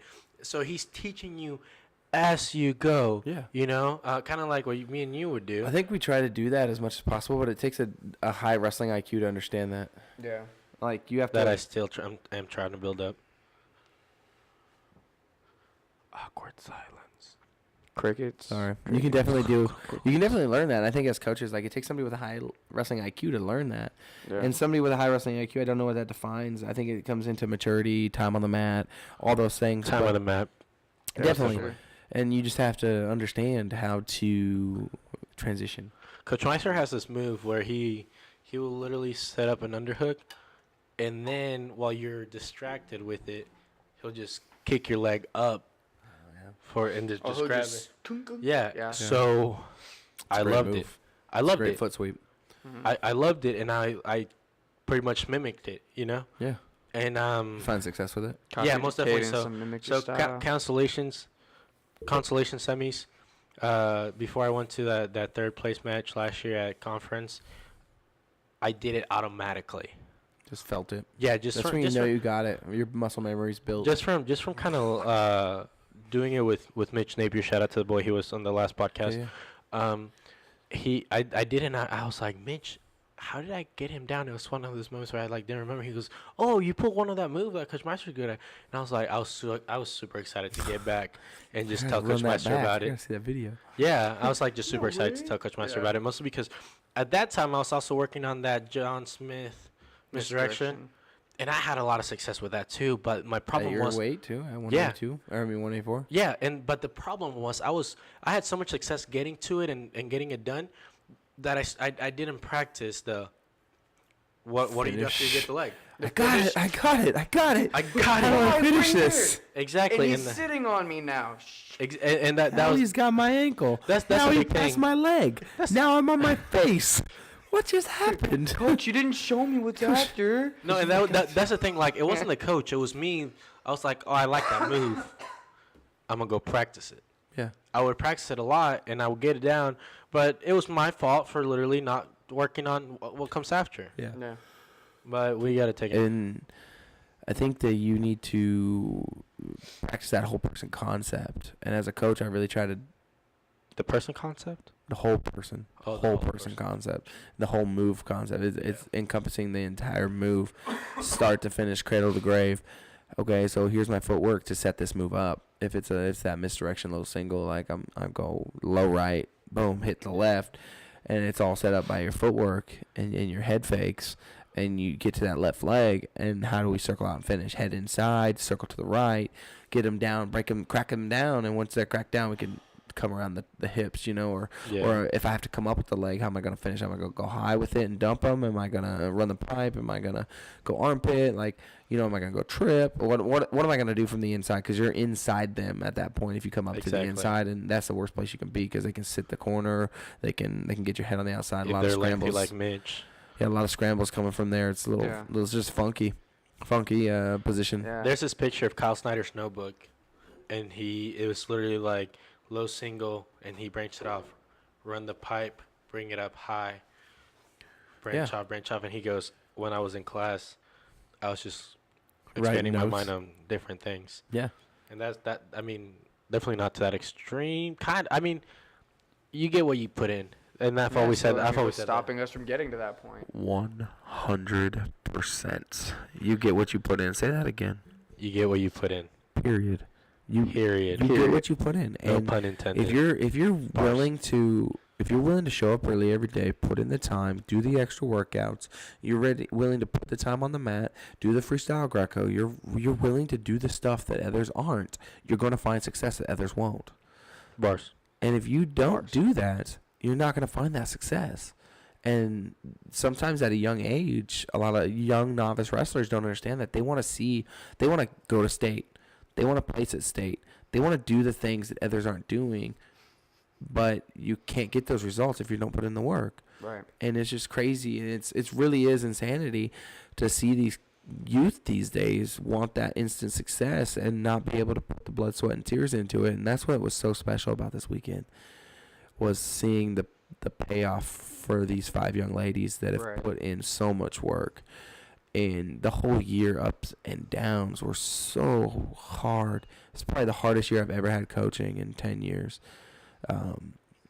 Just from a loss that the girls experienced in Thanksgiving break. They lost one of their teammates' brothers to an accident with a firearm. Wow. They went through that. They struggled through that. They went through 2 of my girls that went to state, that were on the state championship team. One of them had an injury that she was out from October until January. Wow. The other one broke her ankle in July, and she was out until January, or end of December, right before Christmas. She was out. And, the other one felt heartbreak last year, losing in the blood round. The other one lost in the blood round again. They experienced all these things that culminated in them getting to the point where they were at this year. And kids quit on the team because of what do you guys call it? PCS. Because of PCS, maybe. Post-Conger stress. Maybe it's that. Maybe it's realizing that they didn't want to put in the work. They didn't want to follow the expectations. Yeah.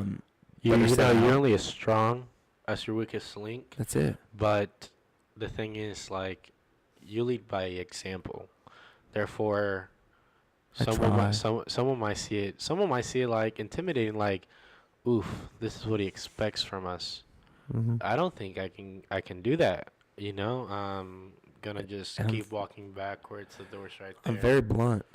I don't know if that's a good thing or bad thing. Sometimes I gotta really rein it in, because I will not hesitate to say, like, that was terrible, that was disgusting, that was bad, that was horrific. He's not lying.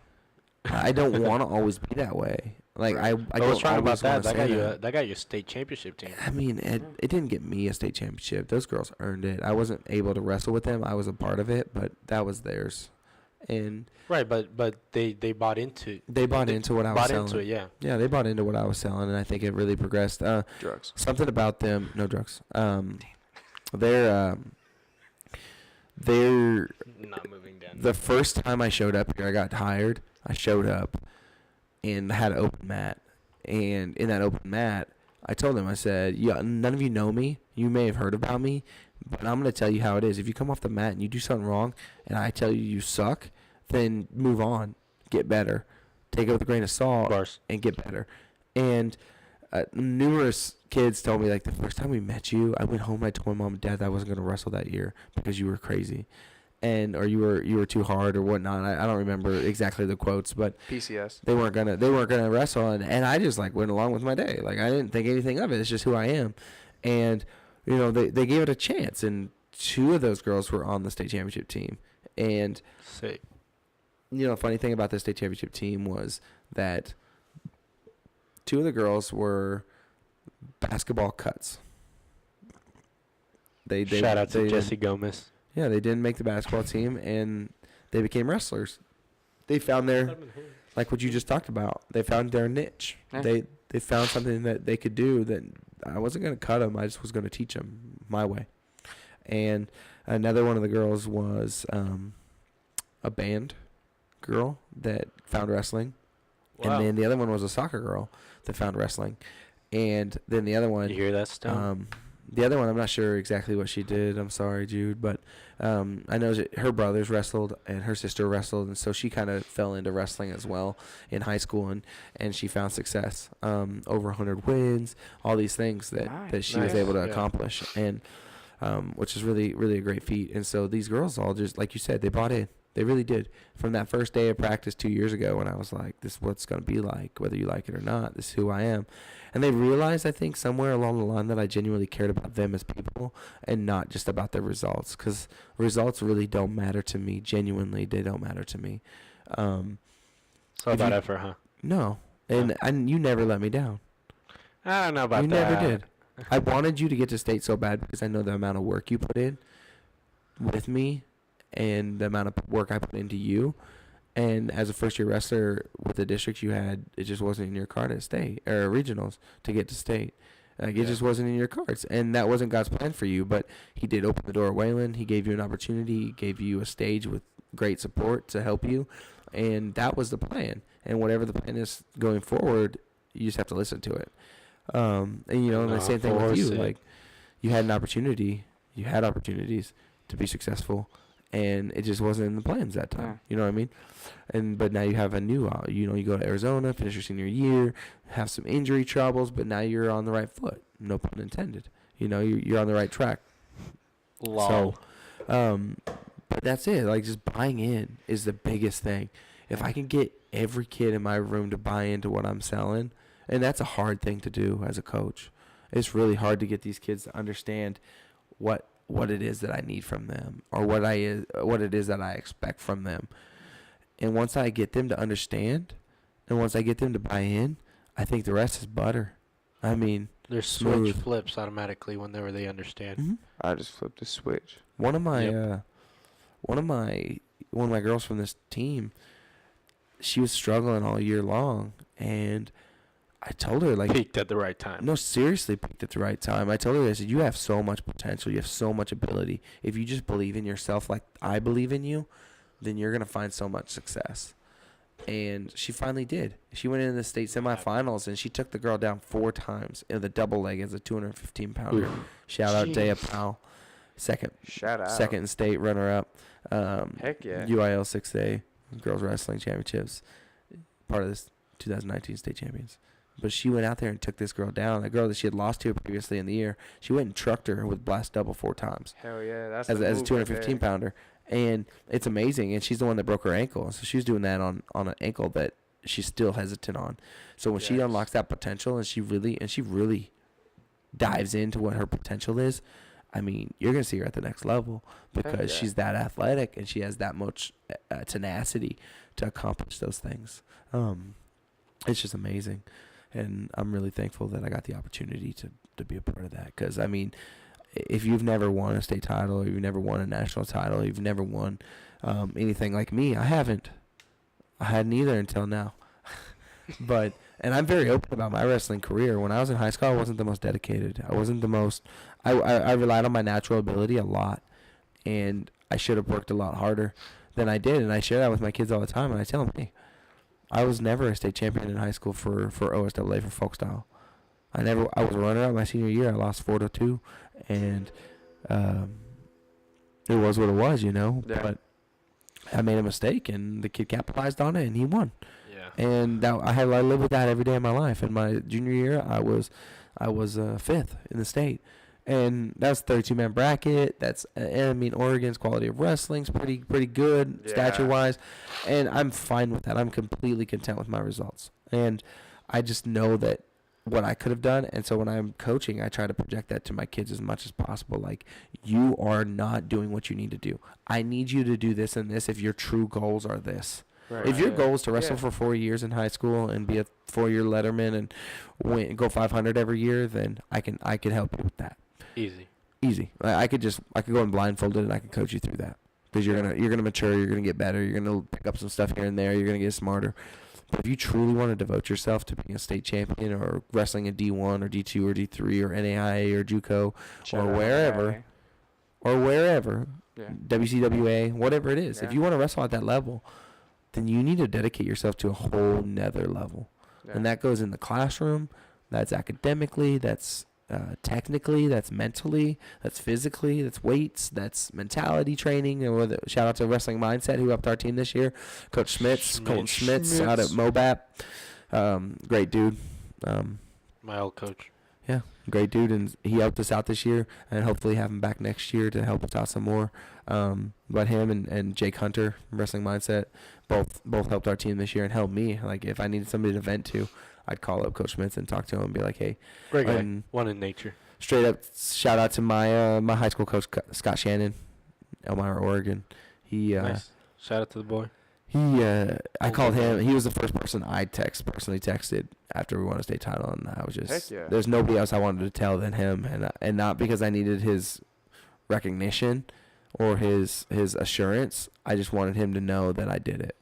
Hell yeah. that Yeah. I was part of something that he knew that, and I don't want to sound arrogant in that aspect, but that I was a part of something that he knew, and he's been telling me for a long time that I could be a part of, but I didn't believe him. And so Exactly. to share that moment with him, whether it just be on the phone or whatnot, was an awesome thing. And I had a great conversation with him about it, and he, like he said, stay humble and move forward. And that's what we're focusing on now, is staying humble and moving forward. Like, we're thankful for the opportunities we've got to experience, but what's going to come next? Hey, just what's going to come next. I mean, we have a great group of girls. We have a great group of boys. And I know this program at Timber Creek High School can blow up if they want it to. Yeah. The community gets behind them, and middle school wrestling gets behind them. They could really blow up. But I agree. I think that's a big thing, and it's amazing. a lot of high school, middle school should start this up. Just, I mean, like you say, we talked about, wrestling brings a lot of live experiences and a lot of like just great learning experiences from it. Great teachable moments, all that good stuff. But I think like you say, if middle schools just buy into it, start it up, it would be great. But with that being said, I think we're gonna call it right here, huh? Lately I ain't sleeping much, I'm staying up at night, wondering if all the choices that I make are right. A lot of people doing music for a piece of